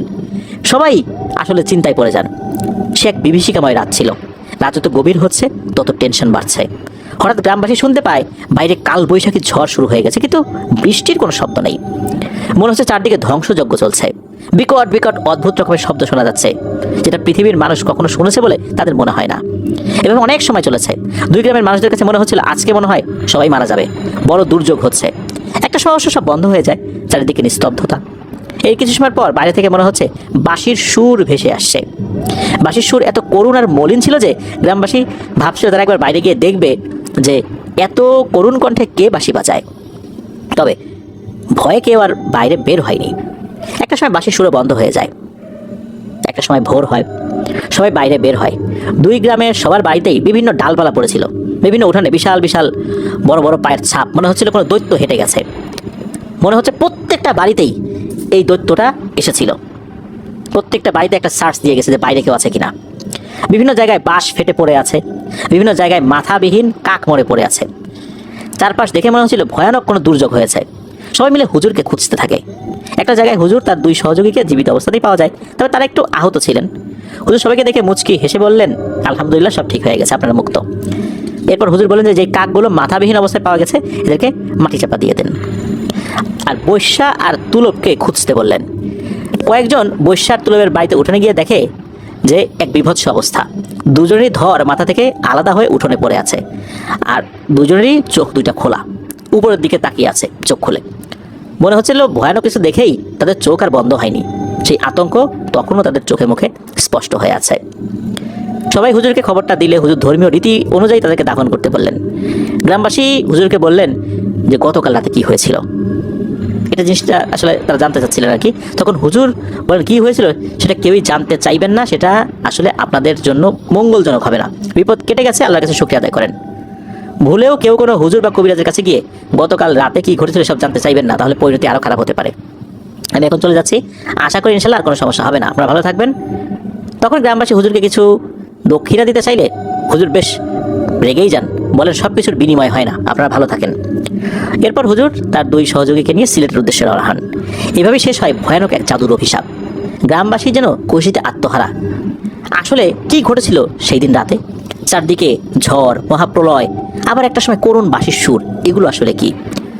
শত শত কাকের মাথাবিহীন যে বডি, এরা কি আসলে কাক ছিল নাকি জিন ছিল? আর সবচেয়ে দুই জাদুকরের শরীর থেকে মাথা আলাদা, কি এক বিভৎস দৃশ্য! এসবের রহস্য কি, কেন হয়েছে, কারা করেছে, গ্রামবাসী পরিপূর্ণভাবে জানতে পারেনি। এই রহস্যের জট কখনো খোলেনি, গ্রামবাসী খুলতেও চায়নি। গ্রামের উপর থেকে অভিশাপ কেটে গেছে, এতেই দুই গ্রামের মানুষ খুশি। এটাই ছিল ঘটনা। এরপর ওই গ্রামে এমন ধরনের কোনো কিছু ঘটেছে বলে সেভাবে শোনা যায়নি। এমনি টুকিটাকি ভয়ের ঘটনা ঘটেছে, যেটা অ্যাজ ইউজুয়াল হয় আর কি। তবে সেই রাতের ভয়াবহতা এবং এই ঘটনার যে ভয়াবহতা, ওই রাতের ঘটনার আগে যে ঘটনাগুলো ঘটেছে, এই টোটাল ভয়াবহতা কিন্তু এখনও গ্রামবাসী বয়ে বেড়ায়। যাদের বাচ্চা হারিয়ে গিয়েছিল তারা এখনও কিন্তু এসব কথা মনে করে কাঁদে। জাদুর নোংরা খেলায় মানুষ আর মানুষ থাকে না, হয়ে যায় পশু। আল্লাহ আমাদেরকে হেফাজত করুন। প্রিয় লিসেনার্স, এখানে একটা বিষয় আমি বলতে চাই, সেটা হচ্ছে যে আমরা অনেক সময় এই ধরনের মজমা বা জাদু খেলা যেখানে হয় আর কি, এই হাটে বাজারে, বিভিন্ন মাজারের আশেপাশেও কিন্তু হয়। দেখা যায় যে এই জাদুকররা বেশ কিছু কথা বলেন যে সবাই আপনারা মুঠ বন্ধ করে রাখুন অথবা মুঠ খুলে রাখুন, এরকম বেশ কিছু ইনস্ট্রাকশন দেয়। মূলত ওখানে এক ধরনের তন্ত্রমন্ত্র প্রয়োগ করা হয়। সে যেই জায়গাতে দাঁড়িয়ে এই ধরনের কাজটা করে, এর চতুর্দিকে এক ধরনের মায়াজাল সৃষ্টি করা হয়। এগুলো কিন্তু শরীরের জন্য এবং আমাদের মানসিক স্বাস্থ্যের জন্য মারাত্মক ক্ষতি বয়ে আনে, আর রুহানি ক্ষতি তো হয়ই। এই জন্য আমি পরামর্শ দিব, যেখানে এই ধরনের জাদু খেলা দেখবেন, বিশেষ করে এই ধরনের কথা বলবে আপনারা মুঠ বন্ধ করেন, এটা করেন, ওটা করেন, তো এই ধরনের পরিবেশে থাকা যাবে না। থাকলে কিন্তু বিপদ হবে, রুহানি ক্ষতি হবে, তারপরে মানসিক ক্ষতি, শারীরিক ক্ষতি, সব ক্ষতি হবে। হুট করে অবশ্য সেই ক্ষতি বোঝা যাবে না। অনেকে বলেন যে এগুলো সব ভুয়া, মানুষকে মিথ্যা কথা বলে। হ্যাঁ, তারা অনেকভাবে মানুষের কাছ থেকে টাকা আদায় করে, এটা সত্য, কিন্তু ওইখানে ওরা যে তন্ত্রমন্ত্র প্রয়োগ করে এটাও সত্য। এই জন্য এই বিষয়গুলো থেকে সবাই আমরা সাবধানে থাকবো। আর একটা বিষয়, নিজের জ্ঞানকে প্রকাশ করার জন্য অন্যকে আমরা ছোট করব না। অন্যকে হেয় প্রতিপন্ন করলে তার মধ্যে যে আত্মমর্যাদা বোধ আছে, এটাতে যখন আঘাত লাগবে তখন সেও কিন্তু হিংস্র হয়ে যাবে, সেও ক্ষতি করার চেষ্টা করবে। আর সেই ক্ষতিতে নিজেরা তো ধ্বংস হবেই, আশেপাশের মানুষদেরকেও ধ্বংস করবে।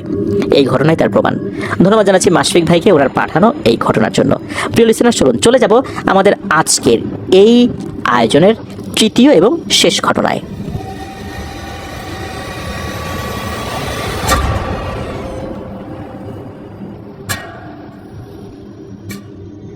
আবারও স্বাগতম জানাচ্ছি প্রিয় লিসেনার্স আমাদের এবারের ঈদ স্পেশাল আয়োজনের তৃতীয় এপিসোডের শেষ ঘটনায়। দেখতে দেখতে কিন্তু আমরা প্রায় তিনটি এপিসোড শেষ করে ফেললাম। এই ঘটনার মাধ্যম দিয়ে আমাদের এবারের ঈদ স্পেশাল আয়োজনের 3টি এপিসোডের সমাপ্তি ঘটবে। প্রিয় লিসেনার্স, ঘটনাগুলো কেমন লাগছে তা জানিয়ে ভিডিওর কমেন্ট সেকশনে কমেন্ট করতে ভুলবেন না। এছাড়া আমাদের ফেসবুক পেজ আর গ্রুপ তো রয়েছে আপনার হরর ওয়ার্ল্ড নামে, সেখানে গিয়েও আপনারা আপনাদের মতামত জানাতে পারেন।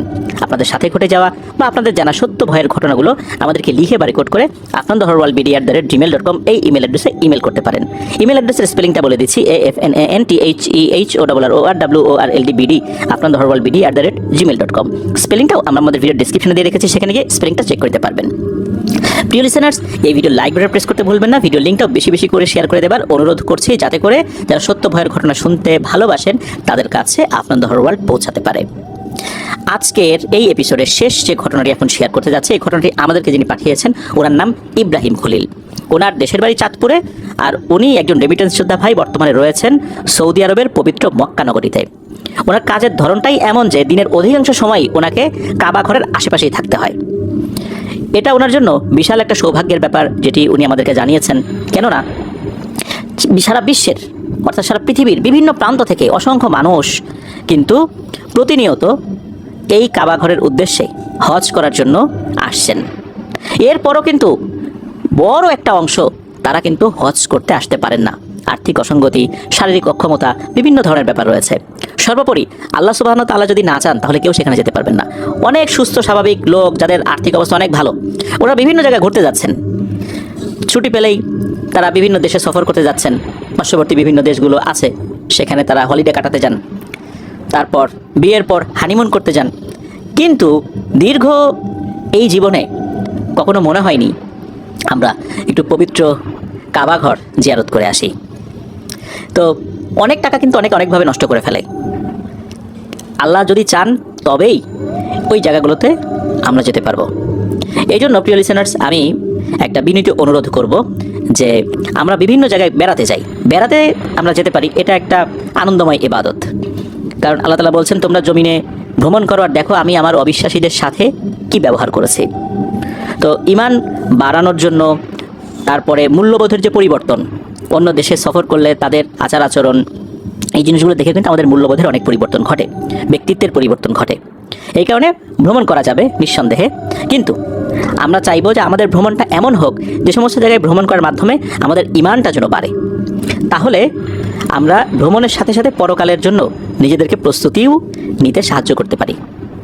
আল্লাহ আমাদেরকে কবুল করুন।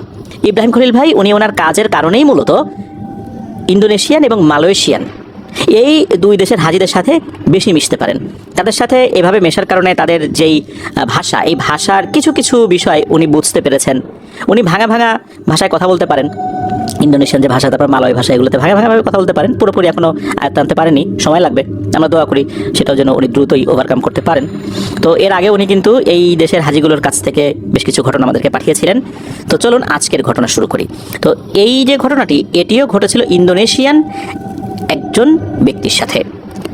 তখন তার বয়স 7 কি 8 বছর।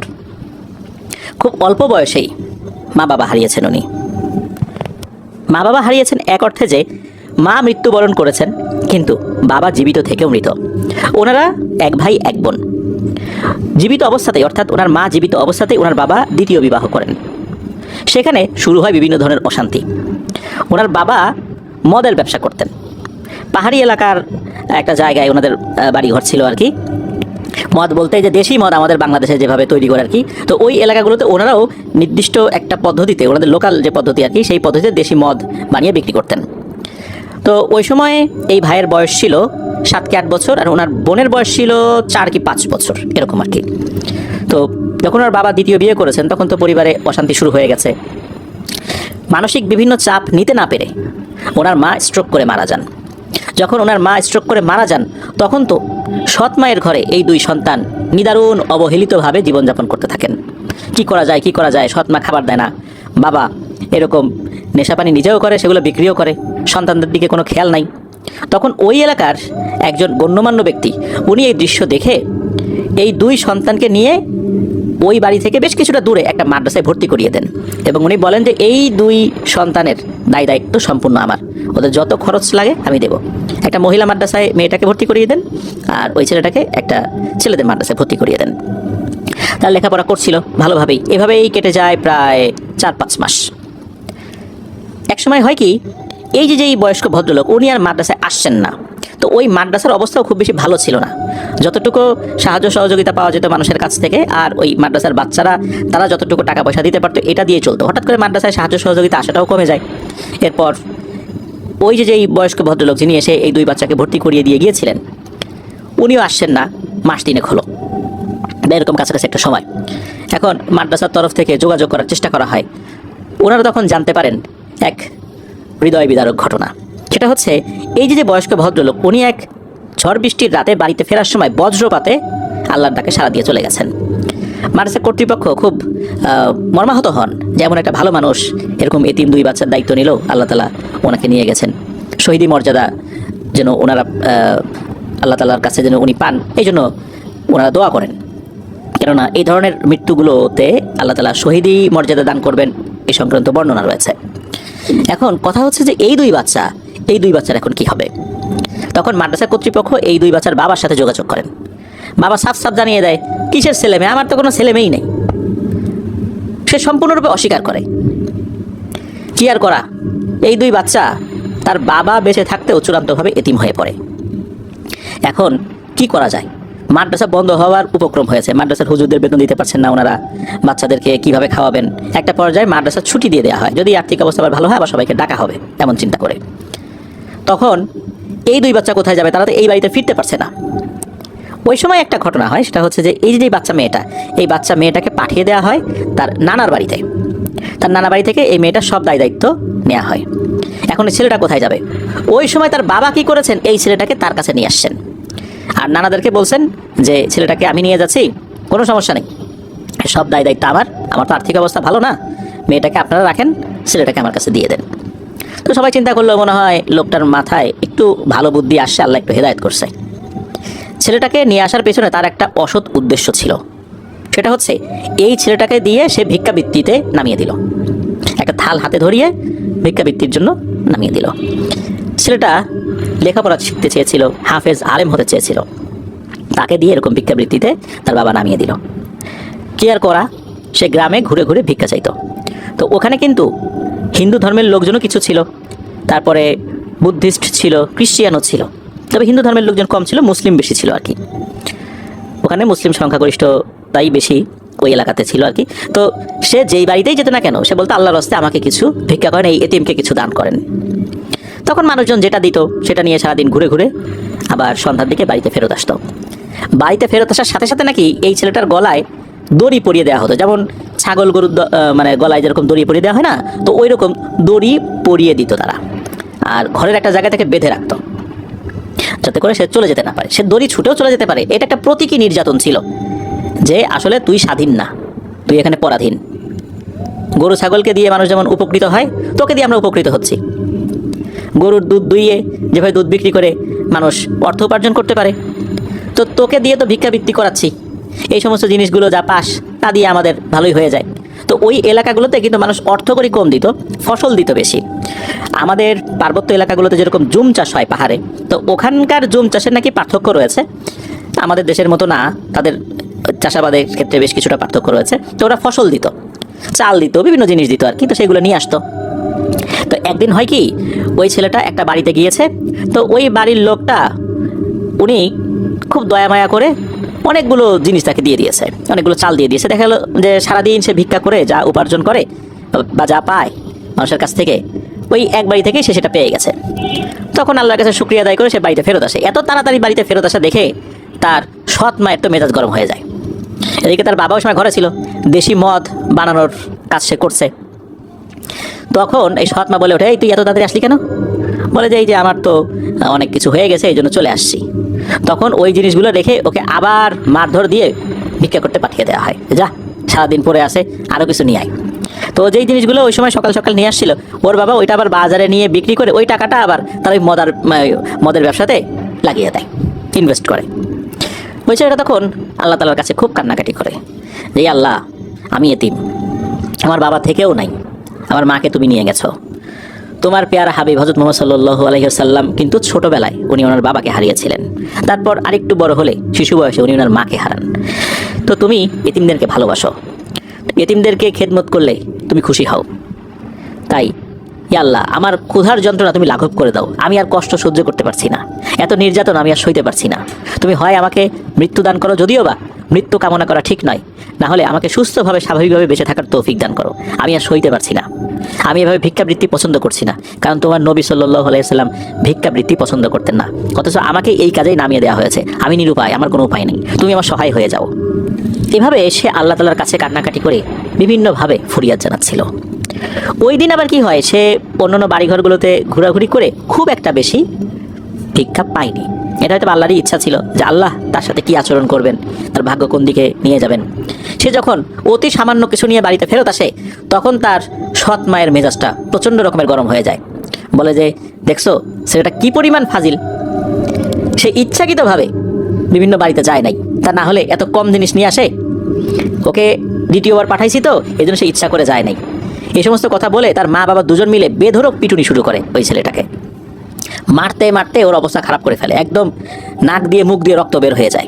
এতটুকু একটা ছেলে 7-8 বছর বয়স, একে যদি এভাবে পেটানো হয় ওরা শরীরে কি থাকে। এর মধ্যে কি হয়, হঠাৎ করে ঝড় বৃষ্টি শুরু হয়ে যায়, সন্ধ্যা লেগে গেছে। তখন এর মা বাবা ওকে বাইরে রেখেই ঘরের মধ্যে ঢুকে ঘরের দরজা লাগিয়ে দেয়। বাইরে ঝড় বৃষ্টি হচ্ছে, ও একটা গাছের নিচে দাঁড়িয়ে আছে। একটা পর্যায়ে গাছের নিচেই বসে পড়ে। ঝড় বৃষ্টিতে সে ওভাবেই ওখানে বসে আছে, ভিজে একদম কাচুমাচু হয়ে গেছে। এভাবে অনেক রাত হয়ে গেছে। একটা সময় ঝড় বৃষ্টিও থেমে গেছে, তার শরীর যে ভেজা অবস্থাতে ছিল এটা একটা সময় শুকিয়ে যায়। সে গাছের গুঁড়িতে মাথা কাত করে ঘুমিয়ে পড়ে। হঠাৎ করে বাচ্চাদের কোলাহলের শব্দে তার ঘুম ভেঙে যায়। দেখে 4-5 জন বাচ্চা, তার বয়সী ছেলে মেয়ে উভয়ই আছে একসাথে। এরা কোথাও যাচ্ছে, সুন্দর সুন্দর ড্রেস পরা। এদেরকে দেখে ওই বাচ্চাটা বলে যে তোমরা কোথায় যাচ্ছ? তখন ওই আগন্তুক বাচ্চারা বলে সামনে একটা মেলা হচ্ছে, আমরা মেলায় যাচ্ছি। তখন এই ছেলেটা বলছে যে আমার না মেলায় যাওয়ার খুব ইচ্ছা, আমাকে কি তোমাদের সাথে নিয়ে যাবে? আমি কথা দিচ্ছি তোমাদের যে কাজগুলো আছে আমি সেগুলো করে দিব, বিনিময়ে আমাকে একটু খাবার দেবে।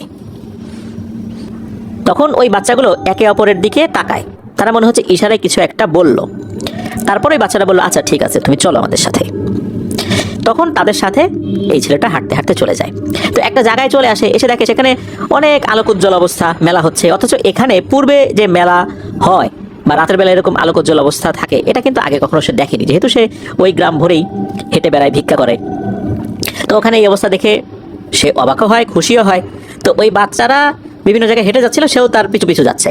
ওখানে বিভিন্ন ধরনের খাবারের দোকান ছিল, রসমালাই থেকে শুরু করে বিভিন্ন ধরনের মিষ্টি মন্ডা। সেখানে মিষ্টি আইটেমটাই বেশি, ভাজা পোড়া নাই, আগুনের ব্যবহার সেখানে নাই, ম্যাক্সিমাম সব সুন্দর সুন্দর মিষ্টান্ন দ্রব্য। তো এই বাচ্চারা একটা জায়গা থেকে নাকি রসমালাই জাতীয় কিছু কেনার পর তাকেও দেয়। তো সেও খায়। ও তো সারাদিন কিছু খায়নি, খুব ক্ষুধার্ত। তারপর আবার বেধড়ক পিটানি দেওয়া হয়েছে তাকে। খাবার খাওয়ার পর ওই বাচ্চাদেরকে বলে যে আমাকে আর কি কাজ করতে হবে বলো, আমাকে কোনো কাজ দাও, আমি তো কাজ না করে তোমাদের কাছ থেকে খাবার খেলাম। তখন তারা বলে যে তোমাকে কোনো কাজ করতে হবে না, তুমি খাও। তখন সেটা বলছে যে আমি আসলে সারাদিন এতটাই ক্ষুধার্ত ছিলাম, আমার এতটুকু খাবারে সত্যিকার অর্থে কিছুই হয়নি, যা পেয়েছি আলহামদুলিল্লাহ। তোমরা কি আল্লাহর হস্তে আমাকে আরেকটু খাবার দেবে? তো এই কথা বলার সাথে সাথে যখন বলেছে, সাথে সাথে পেছনে একজন মুরব্বী গোছের লোক এসে ওই বাচ্চাকে বলছে যে বাবা তুমি সারাদিন কিছু খাওনি, আচ্ছা ঠিক আছে, তুমি এখানে কি খেতে চাও আমাকে বলো, যেটা তোমার ভালো লাগে সেটা আমি ইনশাল্লাহ তোমাকে খাওয়াবো।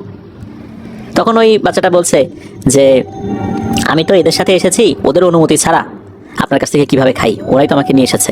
তখন ওই বাচ্চাটা বলে যে এই দাদুর কাছ থেকে তুমি খেতে পারো, ইনি আমাদের দাদু হন, তুমি ওনার কথা শোনো, কোনো সমস্যা নেই, আমরা অন্যদিকে চলে যাচ্ছি। তখন ওই যে বয়স্ক লোকটা, ওই বয়স্ক লোকটা বলে যে তুমি কোনটা খেতে চাও। তখন উনি একটা জিনিস দেখান আর কি, আমি এটা খেতে চাই। এরপর সেটা কিনে দেওয়া হয়। তো কিনে দেওয়ার একটা পর্যায়ে সে খাবার খায়। আর সারাদিন ধরে আসলে সে অনেক পরিশ্রম করেছে, এরপর এমন মারধর খেয়েছে, কোনো কারণে তার মাথা ঘুরে আসলে পড়ে যায় মাটির উপরে। ওই সময় ওই মুরব্বী লোকটা তাকে ধরে টেনে তোলে, বলে চলো তুমি আমার সাথে চলো, অন্য কোনো ওখানে যাবা, ওখানে আরও ভালো খাবার আছে, সেখান থেকে খাবার খাওয়াই। তখন ওই বাচ্চাটা বলছে যে আমার শরীরে আসলে শক্তি নাই, আমার শরীরটা খুব দুর্বল, আমি সামনের দিকে হেঁটে যাওয়ার মতো শরীরে এখনো শক্তি পাচ্ছি না। ওই সময় হয় কি, হঠাৎ করে হই হই রই রই একটা শব্দ শুরু হয়ে যায় যে আসছে আসছে, আমাদের সর্দার আসছে। তখন সবার মধ্যে একটা উত্তেজনা বিরাজ করে, সবাই অ্যালার্ট হয়ে যায়, মনে হচ্ছে সেখানে গুরুত্বপূর্ণ একজন ব্যক্তি আসছেন, এই জন্য সবার মধ্যে এরকম একটা উন্মাদনা কাজ করছে। ওই সময় ছেলেটা দেখে যে আকাশ থেকে পঙ্খিরাজ ঘোড়া, একটা না বেশ কয়েকটা, এই ঘোড়ার সাথে একটা গাড়ি লাগানো আছে। ওই গাড়িতে একজন মধ্যবয়স্ক লোক বসে আছেন, তার চেহারা সুরত অনেক সুন্দর, আর ওই গাড়িতেই কয়েকজন দেহরক্ষী আছেন। তো ওই জিনিসটা আস্তে আস্তে মাটিতে নামছে, আর আশেপাশে থাকা লোকজন বলছে যে এই আপনারা সরেন সরেন, আমাদের সর্দার এখানে নামবে। তো সবাই সরে যাচ্ছে সম্মানের সাথেই। এদিকে এই ছেলেটা ওই মুরব্বীর সাথে দাঁড়ানো, তো ওই মুরব্বী বলছে বাবা আসো আমরা সরে যাই। তখন ছেলেটা বলছে যে আমার শরীরে কেন জানি আমি শক্তি পাচ্ছি না।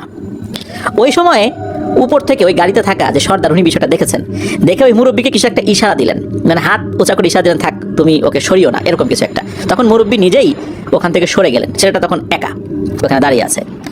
গাড়ি থেকে ওই সর্দার নামলেন, নামার পর ওই ছেলেটাকে উনি কোলে নিলেন, কোলে নেওয়ার পর তার কপালে একটা চুমু খেলেন।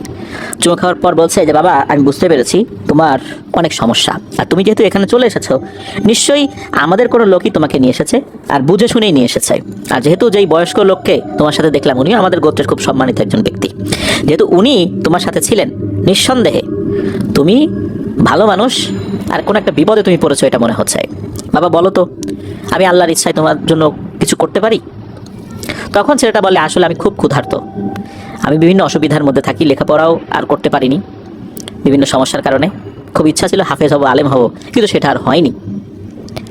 তো এই কথা শোনার পর ওই সর্দার উনি ওনার হাত থেকে একটা আংটি খুলে, স্বর্ণের একটা আংটি, চকচক করছিল, আংটিটা কিন্তু বড় ছিল, কিন্তু যখনই ওই বাচ্চা ছেলের একটা আঙ্গুলে উনি পরিয়ে দেন, মনে হলো আংটিটা ছোট হয়ে ওই আঙ্গুলের সাথে খুব শক্তভাবে আটকে গেল। আর তখন ওই সর্দার বললেন যে বাবা, তুমি যখন ক্ষুধার্ত থাকবা তখন তুমি আল্লাহর কাছে বলবা, হে আল্লাহ, আপনি আমাকে নিয়ামত দান করুন, আপনি আমাকে আমার অভাব পূরণ করে দিন, আর আমাকে খাবার দিন। এই বলে এই আংটির উপর তুমি 3টা চুম্বন করবা, অর্থাৎ চুমু দিবা, ইনশাল্লাহ দেখবা খাবার চলে এসেছে। আর এই আংটি আমি তোমাকে আমার হাত থেকে খুলে তোমার আঙ্গুলে পরিয়ে দিয়েছি। এই আংটি কেউ সহজে খুলতে পারবে না, পারবে ভিন্ন পদ্ধতিতে, কিন্তু এই আংটি তোমার কাছ থেকে একা একা খুলে হারিয়েও যাবে না, কেউ সহজে নিতেও পারবে না। তো এতটুকু বলেন, এতটুকু বলে তাকে আরও কিছু খাবার খাওয়ানোর নির্দেশ দেন ওই মুরব্বীকে, যে তুমি আরও কিছু খাবার খাইয়ে দাও একে, এরপর একে তার বাড়িতে পৌঁছে দেওয়ার ব্যবস্থা করো। তো তাই হয়, আরও কিছু খাবার খায়, এরপর ওই ছেলেটাকে তার বাড়ি পর্যন্ত পৌঁছে দেওয়া হয়। যখন পঙ্খিরাজ ঘোড়া নিচে নেমে আসে তখন ওই ছেলেটা বুঝতে পেরেছিল যে সে আসলে কোনো মানুষের সাথে নাই, সে জিনেদের সাথে আছে, কিন্তু সে মোটেও ভয় পায়নি। আসলে তার মধ্যে এত কষ্ট লুকায়িত ছিল, ভয়ের যে কষ্ট সে সেটা অনুভবই করছিল না। আর তাছাড়া আশেপাশের যারা ছিলেন তাদের সবার আচার আচরণ ব্যবহার দেখে তার মোটেও ভয় লাগছিল না। বাড়িতে সে চলে আসে, আসার পর ওই যে গাছের নিচে তাকে রেখে যাওয়া হয়। সকাল হলেই দেখা গেল যে সে একটু ঘুমন্ত অবস্থায় আছে, তার যেই বাবা সৎমা বাইরে বের হয়ে দেখে তার আঙ্গুলে চকচক করছে একটা আংটি। এটা দেখার সাথে সাথে লোভে তাদের চোখ চিকচিক করে ওঠে। তাকে তার সৎ বাবা তো না, আপন বাবাই সৎ বাবার থেকেও আসলে খারাপ হয়ে গেছে আর কি। তো সৎ বাবা বলে ওঠে, এই তুই কি করলি, তুই চুরি করলি, তুই এই জিনিসটা কিভাবে চুরি করলি বল, কোত্থেকে পাইলি? সে তো বলতেছে যে না, আসলে আমি এটা চুরি করি নাই। তাহলে কোত্থেকে পেলি? বলে না, বলা নিষেধ, সে বলে না। এদিকে তার যে সৎমা সে বলছে যে ও চুরি চামারি তো ভালোই শিখে গেছিস, আরও কিছু আছে নাকি বের কর। বলে না, আর কিছু নাই। তখন তাকে চেক করা হয়, আর কিছু পাওয়া যায় না। এরপর তাকে আবার বেধড়ক পিটুনি, যে কোন বাড়িতে তুই গেছিলি চুরি করছিস, ওই বাড়ি থেকে আরও কিছু চুরি করে নিয়ে আয়। সে তো কিছুতেই যাবে না, বলে না, আমি চুরি করি নাই, এটা আমি পাইছি। কোত্থেকে পাইলি? ওখানে আবার গিয়ে খোঁজ, আরও কিছু পাইতে পারিস, নিশ্চয়ই কিছু লুকায় রাখছিস। তো এই সমস্ত অজুহাতে তাকে বেদম পিটুনি শুরু হয়েছে আবারও।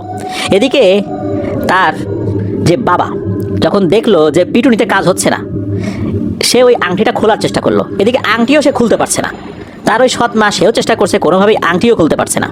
অনেক চেষ্টার পরেও যখন আংটি খুলতে পারছে না, তখন তার বাবা ক্ষিপ্ত হয়ে একটা কুড়াল নিয়ে আসে ঘর থেকে। তার হাতটা একটা জায়গায় রেখে কুড়াল দিয়ে মারে এক কোপ। এক কোপে তার হাতের 4 আঙ্গুল পড়ে যায়, আর ওই 4 আঙ্গুলের মধ্যে একটা আঙ্গুলে ওই আংটিটা ছিল। যন্ত্রণায় চিৎকার করে ওঠে, কান্না করছে, রক্তে সয়লাভ হয়ে গেছে। এদিকে তার বাবা ওই আঙ্গুল থেকে আংটি খোলায় ব্যস্ত।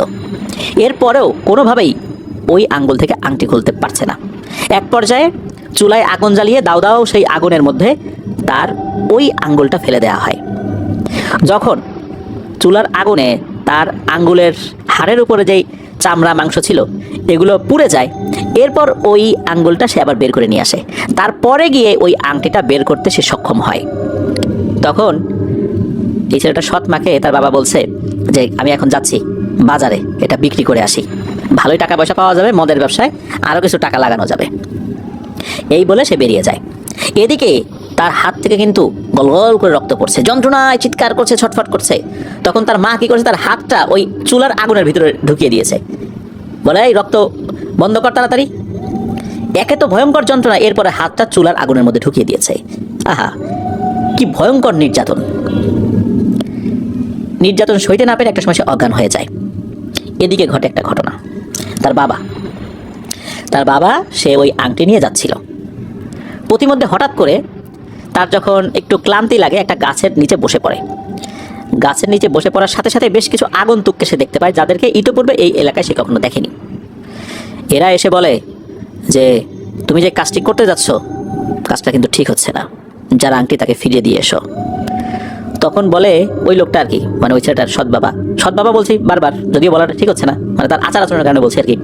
তো তার বাবা বলে যে তুই বেটা কে হে, আমাকে পরামর্শ দিতে আসছিস, যা ভাগ এখান থেকে। তো এইভাবে সে বেশ কিছু কটু কথা বলে তাদেরকে। তখন এই লোকগুলো এমন পিটানি শুরু করছে এই ছেলেটার বাবাকে, মানে পিটানোর ঠেলায় সে অজ্ঞান হয়ে গেছে। এরপর তার যখন জ্ঞান ফেরে তখন সে বুঝতে পারে তার শরীরের বাম পাশের অংশ খুব একটা কাজ করছে না, একদম যে প্যারালাইজ হয়ে গেছে বিষয়টা এরকম না। সে কোনো মতে এক পায়ের উপর ভর করে চেষ্টাতে বাড়ি পর্যন্ত যায়, গিয়ে বলে এই ঘটনা আমার সাথে এরকম ঘটনা ঘটছে। তখন এই সৎ মা সে তো প্রচণ্ড ক্ষিপ্ত হয়, বলে যে তুমি দিন দুপুরে নেশা পানি করো তা তো জানি, তাই বলে এইভাবে চলার পথে নেশা পানি করে ঘুমায় পড়ে দুঃস্বপ্ন দেখবা এটা তো জানি না, তুমি তো একদম জাতে মাতাল, কিন্তু তাহলে তো ঠিক থাকো, তাহলে তোমার সাথে এরকম হওয়ার কথা না, যত সব ভণ্ডামি মার্কা কথাবার্তা, পারবা না সেটা বললেই তো হয়, দাও আমার কাছে দাও, আমার পরিচিত স্বর্ণকার আছে তাদের কাছে আমি এটা বিক্রি করবো। এই বলে সে আংটিটা হাতে নিয়েছে। ওইদিকে কিন্তু ওই ছেলেটা কিন্তু অজ্ঞান হয়ে পড়ে আছে। এদিকে এই ছেলেটার বাবা ঘরের ভিতর ঢুকেছে, যেহেতু ব্যাপক একটা মারধর খেয়েছে, ঘরের ভিতর ঢুকে বিছানার উপর কেবল শুয়েছে। হঠাৎ করে বাইরে থেকে ওরে বাবারে মারে মেরে ফেললো রে এরকম চিৎকার। ওই সময় ওই মহিলা এমন চিৎকার চেঁচামেচি শুরু করছে যে আসলে এই যে এই লোকের যে অবস্থা, সে তো বুঝতে পারছে ঘটনা কি হয়েছে, ওই আংটির কারণে এটা হয়েছে। এই আংটিটা মোটেও স্বাভাবিক কিছু না। সে এটা নিয়ে তো অন্তত বাড়ি পর্যন্ত ফেরত আসতে পারছে। সে যে মারধর খেয়েছে, এই মারধর যারা দিয়েছে এরাও স্বাভাবিক কিছু না। দেখ আংটিটা তো কাছে ছিল, ওরা কিন্তু আংটিটা নিয়ে যায় নাই। এখন তার বউর হাতে গেছে, এ তো এখন মারধর খাচ্ছে। সে জানে যে এখন যদি সে খালি বাইরে বের হয় তার আর নিস্তার নাই। একটা সময় চিৎকার চেঁচামেচি থেমে যায়। তখন এই লোকটা বাইরে বের হয়ে দেখে এক ভয়ঙ্কর দৃশ্য। এই মহিলার ঘাড় 180 ডিগ্রি উল্টো দিকে ঘোরানো, আর হাত পা এমনভাবে ভেঙে চুড়ে একাকার করে দিয়েছে মনে হচ্ছে 100 তলা বিল্ডিংয়ের উপর থেকে পড়েছে, এমন একটা অবস্থা। যখন এই দৃশ্য দেখেছে তখন তো সে মারাত্মক ভয় পায়। ছেলেকে ওই অবস্থায় দেখে দ্রুত চলে যায় সে কাছাকাছি থাকা একটা মসজিদের ইমাম সাহেবের কাছে, কে সব কথা খুলে বলে। ইমাম সাহেব বলে, তুমি এ কী কাজ করছো, তুমি তো জঘন্য একটা কাজ করছো, কাজটা তো ভালো হয়নি। তখন বলে যে এই অপরাধের আমি প্রায়শ্চিত্ত করবো কীভাবে। তখন বলে যে দ্রুত বাড়িতে ফেরত যাও, তোমার স্ত্রীর দাফন কাফনের ব্যবস্থা করো, আর সেটার কাছে ক্ষমা চাও, সেটার সুচিকিৎসার ব্যবস্থা করো। বাড়িতে গিয়ে তার স্ত্রীর লাশকে সে ঠিকই দেখতে পেলেও ছেলেটাকে দেখতে পায় না। সেটা কোথায় যেন হারিয়ে গেছে, অনেক খুঁজেছে পাইনি। এই ছেলের যখন জ্ঞান ফেরে সে তখন দেখে অদ্ভুত এক শহরে সে এসেছে, অনেক বড় বড় অট্টালিকা রয়েছে, সে একটা জায়গায় শুয়ে আছে। এরপর একজন লোককে সে দেখতে পায়, লোকটাকে দেখে সে চিনতে পারে এটা সেই লোক যিনি তাকে এই আংটিটা দিয়েছিল। তখন ওই লোকটা বলে, তোমার সাথে যা হয়েছে খুবই অন্যায় হয়েছে, আমি সব জানি, তোমার এখন চিকিৎসা দরকার, চিকিৎসা হবে ইনশাল্লাহ, এরপর তুমি এখানেই থাকবে, তোমার লেখাপড়া সব এখানেই চলবে, আর এরপর তুমি যেটা করতে চাও সেটা করতে পারবা। এভাবেই জিনেদের শহরে সে বড় হতে থাকে। জিনেদের যে শিক্ষক আছেন তাদের কাছে সে লেখাপড়া শিখতে থাকে, কোরআন হাদিস সম্পর্কে সে এলেম অর্জন করতে থাকে। এইভাবে কেটে যায় অনেকগুলো বছর। এর মধ্যে অনেক ঘটনা, সে যেহেতু পরিস্থানে ছিল অনেক, এত বছরের মধ্যে তো অনেক ঘটনাই ঘটছে, এইগুলো আর জানা যায়নি। আর তার হাতের 4টা আঙ্গুল ছিল না, যেহেতু কেটে ফেলা হয়েছিল। এরপর হয় কি, সে যখন বয়স প্রায় 30-এর কাছাকাছি হয়ে গেছে, তখন সে ওই জিনেদের সর্দারের কাছে বলে যে আপনাদের কাছে আমি কৃতজ্ঞ, কিন্তু এখন সময় এসেছে মানুষদেরকে কিছু শিক্ষা দেওয়ার। আমি যে এলেম অর্জন করেছি এটা মানুষদেরকে তো শিক্ষা দিতে হবে, কারণ হাদিসে এসেছে যে তোমাদের মধ্যে সর্বোত্তম ওই ব্যক্তি যে কোরআন মজিদ শিক্ষা করে এবং অপরকে শিক্ষা দেয়। সুতরাং আমি অন্যদেরকে এই দিনে এলেম শিক্ষা দিতে চাই, আমি আমার জগতে ফেরত যেতে চাই। তখন তাকে অনুমতি দেওয়া হয়। এদিকে হয় কি, এই যে ছেলেটার বাবা, এই বাবা কিন্তু ভালো হয়ে গিয়েছিল এই ঘটনার পরে। সে ওই মদের ব্যবসা আর করতো না, সে তার কৃতকর্মের জন্য প্রায়শ্চিত্ত করার জন্য সে দিনদার হয়ে গিয়েছিল। এরপর হঠাৎ করে তার কাছে কেউ একজন খবর পাঠায়, কোনো একটা মাদ্রাসার হুজুর তাকে ডেকেছেন। উনি তখন সেখানে যান, যাওয়ার পর ওই মাদ্রাসার হুজুর বলেন যে আপনার ছেলেকে পাওয়া গেছে, আপনি এই কয়েকদিন পরে আসবেন, আসার পর আপনার ছেলেকে দেখতে পাবেন, সে এখানে চাকরি নেবে। আমরা খবর পেয়েছি। আর আপনার ছেলে মূলত জিনেদের জগতে ছিল, তাই তাকে নিয়ে গিয়েছিল, তাই তাকে লেখাপড়া শিখিয়েছে এবং আমাদের কাছে ফরমান এসেছে যে তাকে এখানে চাকরি দিতে হবে। সুতরাং আমরা তার জন্য সব কিছু প্রস্তুত করে রেখেছি। আর আপনার যে মেয়ে তার নানু বাড়িতে আছে, তার একটা বিয়ের সম্বন্ধ আসবে, আপনার চোখ বন্ধ করে ওই ছেলের কাছে আপনার মেয়েকে সমর্পণ করবেন। সেটা দিনদার, সে ভালো। তো এই কথা তাকে বলে দেওয়া হয়। এরপর এই ব্যক্তি তার শ্বশুরবাড়িতে যান, তার মেয়ের বিয়ের বিষয়ে এরকম জেনেছেন এটা জানান, এবং ওই বাড়ি থেকে বলা হয় হ্যাঁ একটা ছেলের সাথে বিয়ের কথা হচ্ছে, এখনও পাকাপাকি হয়নি। তখন মেয়ের বাবা বলেন যে আপনারা পাকাপাকি করে ফেলেন, ইনশাল্লাহ এটা ভালোই হবে। এর কয়েকদিন পর উনি আবার ওই মাদ্রাসায় গিয়েছেন। এরপর নিজের ছেলেকে দেখে আসলে ওইভাবে চিনতে পারছেন না এই অর্থে এখন তো তার দাড়ি হয়ে গেছে, সুদর্শন হয়ে গেছে, উঁচু লম্বা হয়ে গেছে, তারপরও চেহারার মিল তো থাকেই। ছেলে তাকে দেখার পর সেই পুরনো স্মৃতিগুলো মনে পড়ে যায়, কি নিদারুণ কষ্ট। এরপর তার বাবা তার কাছে ক্ষমা চায়। ছেলেটা খুবই উদার মনা, বাবাকে ক্ষমা করে দেয়। ছেলেটা পরবর্তীতে বিয়ে শাদী করেছে, এরপর ওমরাতে এসেছিল। আর ছেলেটা কিন্তু এখনও ভালো আছে। তার যতটুকু বলেছেন ইব্রাহিম খলিল ভাই, 1 বা 2 বেবি আছে। আর ওনাদের পরিবার মধ্যবিত্ত পরিবার আর কি, খুব ধনীও না, একদম গরিব বিষয়টা এরকমও না। তো এই ছেলের যে বোন, তারপরে এই ছেলে, এরা ভালো আছে, তার বাবাও এখনও আছে, জীবিত আছে। তো এটাই ছিল ঘটনা। প্রিয় লিসেনার্স, আসলে পৃথিবীতে সবচেয়ে মূল্যবান জিনিসটা কি, এটা যদি আমরা বলি সেটা হচ্ছে দোয়া। কেউ যদি কাউকে উপহার দিতে চায় তখন আমাদের উচিত তার কাছ থেকে দোয়া নেওয়া, যদি উনি আল্লাহওয়ালা ব্যক্তি হন, যে আপনি আমার জন্য দোয়া করবেন। এরপরে যদি কোনো কিছু উপহার দিতে চায় তাহলে সেটা সানন্দে গ্রহণ করতে হবে। কারণ পৃথিবীতে সবচেয়ে পাওয়ারফুল যে জিনিস, সবচেয়ে ভারী যে জিনিস, সবচেয়ে মূল্যবান যে জিনিস, সেটা হচ্ছে দোয়া। তকদির কিন্তু আল্লাহ লিখে রেখেছেন, দোয়ার কারণে তকদির পরিবর্তিত হয়ে যায়। আল্লাহ তাআলা পরিবর্তন করে দেন, হায়াত বাড়িয়ে দেন, আবার হায়াত কমিয়েও দেন। এভাবে তকদির পরিবর্তন হয়ে যায় দোয়ার মাধ্যমে। দোয়া কিভাবে কাজ করে? দোয়ার কি কোনো শক্তি রয়েছে? হ্যাঁ, শক্তি আছে, যেটা আমরা বুঝতে পারি না। মানুষের সোল বডি, আত্মার যে বডি, এটার উপর দোয়া কাজ করে। দোয়ার দ্বারা অনেক দরজা খুলে যেতে পারে, আবার বদদোয়ার কারণে অনেক দরজা বন্ধও হয়ে যেতে পারে। অনেক ক্ষেত্রে দেখা গেছে যে কেউ বদদোয়া করেছে, সাথে সাথে কবুল হয়ে গেছে, অর্থাৎ তার ভাগ্য আল্লাহ তাআলা পরিবর্তন করে দিয়েছেন মুহূর্তের মধ্যে। তার হায়াত ছিল আরও বেশি, এই বদদোয়ার কারণে তার হায়াতকে আল্লাহ কমিয়ে দিয়ে তাকে শেষ করে দিয়েছেন। এই জন্য আমরা একে অপরের জন্য দোয়া করব। আমি আমার ঘটনা বা এপিসোডগুলোর শেষে বলি যে আমার জন্য দোয়া করবেন, আমার পরিবারের জন্য দোয়া করবেন। আবার আমরা বলি আপনাদের জন্য দোয়া রইল, আপনাদের পরিবারের প্রত্যেকের জন্য দোয়া রইল। মহান আল্লাহ সুবহানাহু ওয়া তাআলা আমাদেরকে যেন ভালো রাখেন, সুস্থ রাখেন, নিরাপদে রাখেন, সেই সাথে আপনাদের হরওয়ালের সাথে রাখেন। এগুলো বলি, আপনাদের কাছে দোয়া চাই। ইব্রাহিম খলিল ভাই জানিয়েছেন যে উনি যখন কাবা চত্বরে যান, সেখানে উনি দেখেন অসংখ্য ছোট ছোট বাচ্চারা, রাত 2টো 3টা এই সময়গুলোতে কাবার কিছু কিছু জায়গা আশেপাশে তো ফাঁকা জায়গা থাকে, সেখানে ছোটাছুটি করছে, খেলা করছে। এগুলো দেখে ওনার কাছে খুবই ভালো লাগে। আমিও গিয়েছি, আল্লাহ আমাকে সেখানে যাওয়ার তৌফিক দান করছেন, আলহামদুলিল্লাহ। তো আসলে এই দৃশ্যগুলো অসাধারণ। আর ইব্রাহিম খলিল ভাই জানিয়েছেন যে উনি আমাদের জন্য দোয়া করেন, আপনাদের হরওয়ালের জন্য দোয়া করেন। প্রিয় লিসেনার্স, আপনাদের কাছে সবসময় দোয়া চাই, আপনারা আমাদের জন্য দোয়া করবেন। আল্লাহ তাআলা যেন আমাদের এই প্রচেষ্টাকে সদকায়ে জারিয়া হিসাবে কবুল করেন। আমরা ঘটনার মাধ্যমে যে মেসেজগুলো দিতে চাই, এই মেসেজগুলো যেন আল্লাহ সদকায়ে জারিয়া হিসাবে কবুল করেন। এটার খায়ের ও বরকত আমাদের সবার উপর যেন আল্লাহ তাআলা নাজিল করেন। আর সেই সাথে আল্লাহ তাআলা যেন আমাদেরকে আইন, হাসাদ, সেহের এগুলো থেকে হেফাজতে রাখেন। আজকের এই এপিসোডে যারা ঘটনা পাঠিয়েছেন, জয় বড়ুয়া ভাই, মাশফিক ভাই, ইব্রাহিম খলিল ভাই, সবার জন্য শুভকামনা রইল। আপনারা সবাই ভালো থাকুন। যারা ধৈর্য ধরে পুরো এপিসোডটি শুনলেন, তাদের জন্য দোয়া, শুভকামনা। আবারও বলছি, আমার জন্য দোয়া করবেন, আমার পরিবারের জন্য দোয়া করবেন, আপনাদের জন্য দোয়া রইল, আপনাদের পরিবারের প্রত্যেকের জন্য দোয়া রইল। মহান আল্লাহ সুবহানাহু ওয়া তাআলা আমাদেরকে ভালো রাখুন, সুস্থ রাখুন, নিরাপদে রাখুন, আপনাদের হরওয়ালের সাথে রাখুন। আসছে বৃহস্পতিবার আমাদের এই ঈদ স্পেশাল আয়োজনের চতুর্থ এবং শেষ আয়োজন থাকছে, শোনার আমন্ত্রণ জানিয়ে বিদায় নিচ্ছি। আসসালামু আলাইকুম।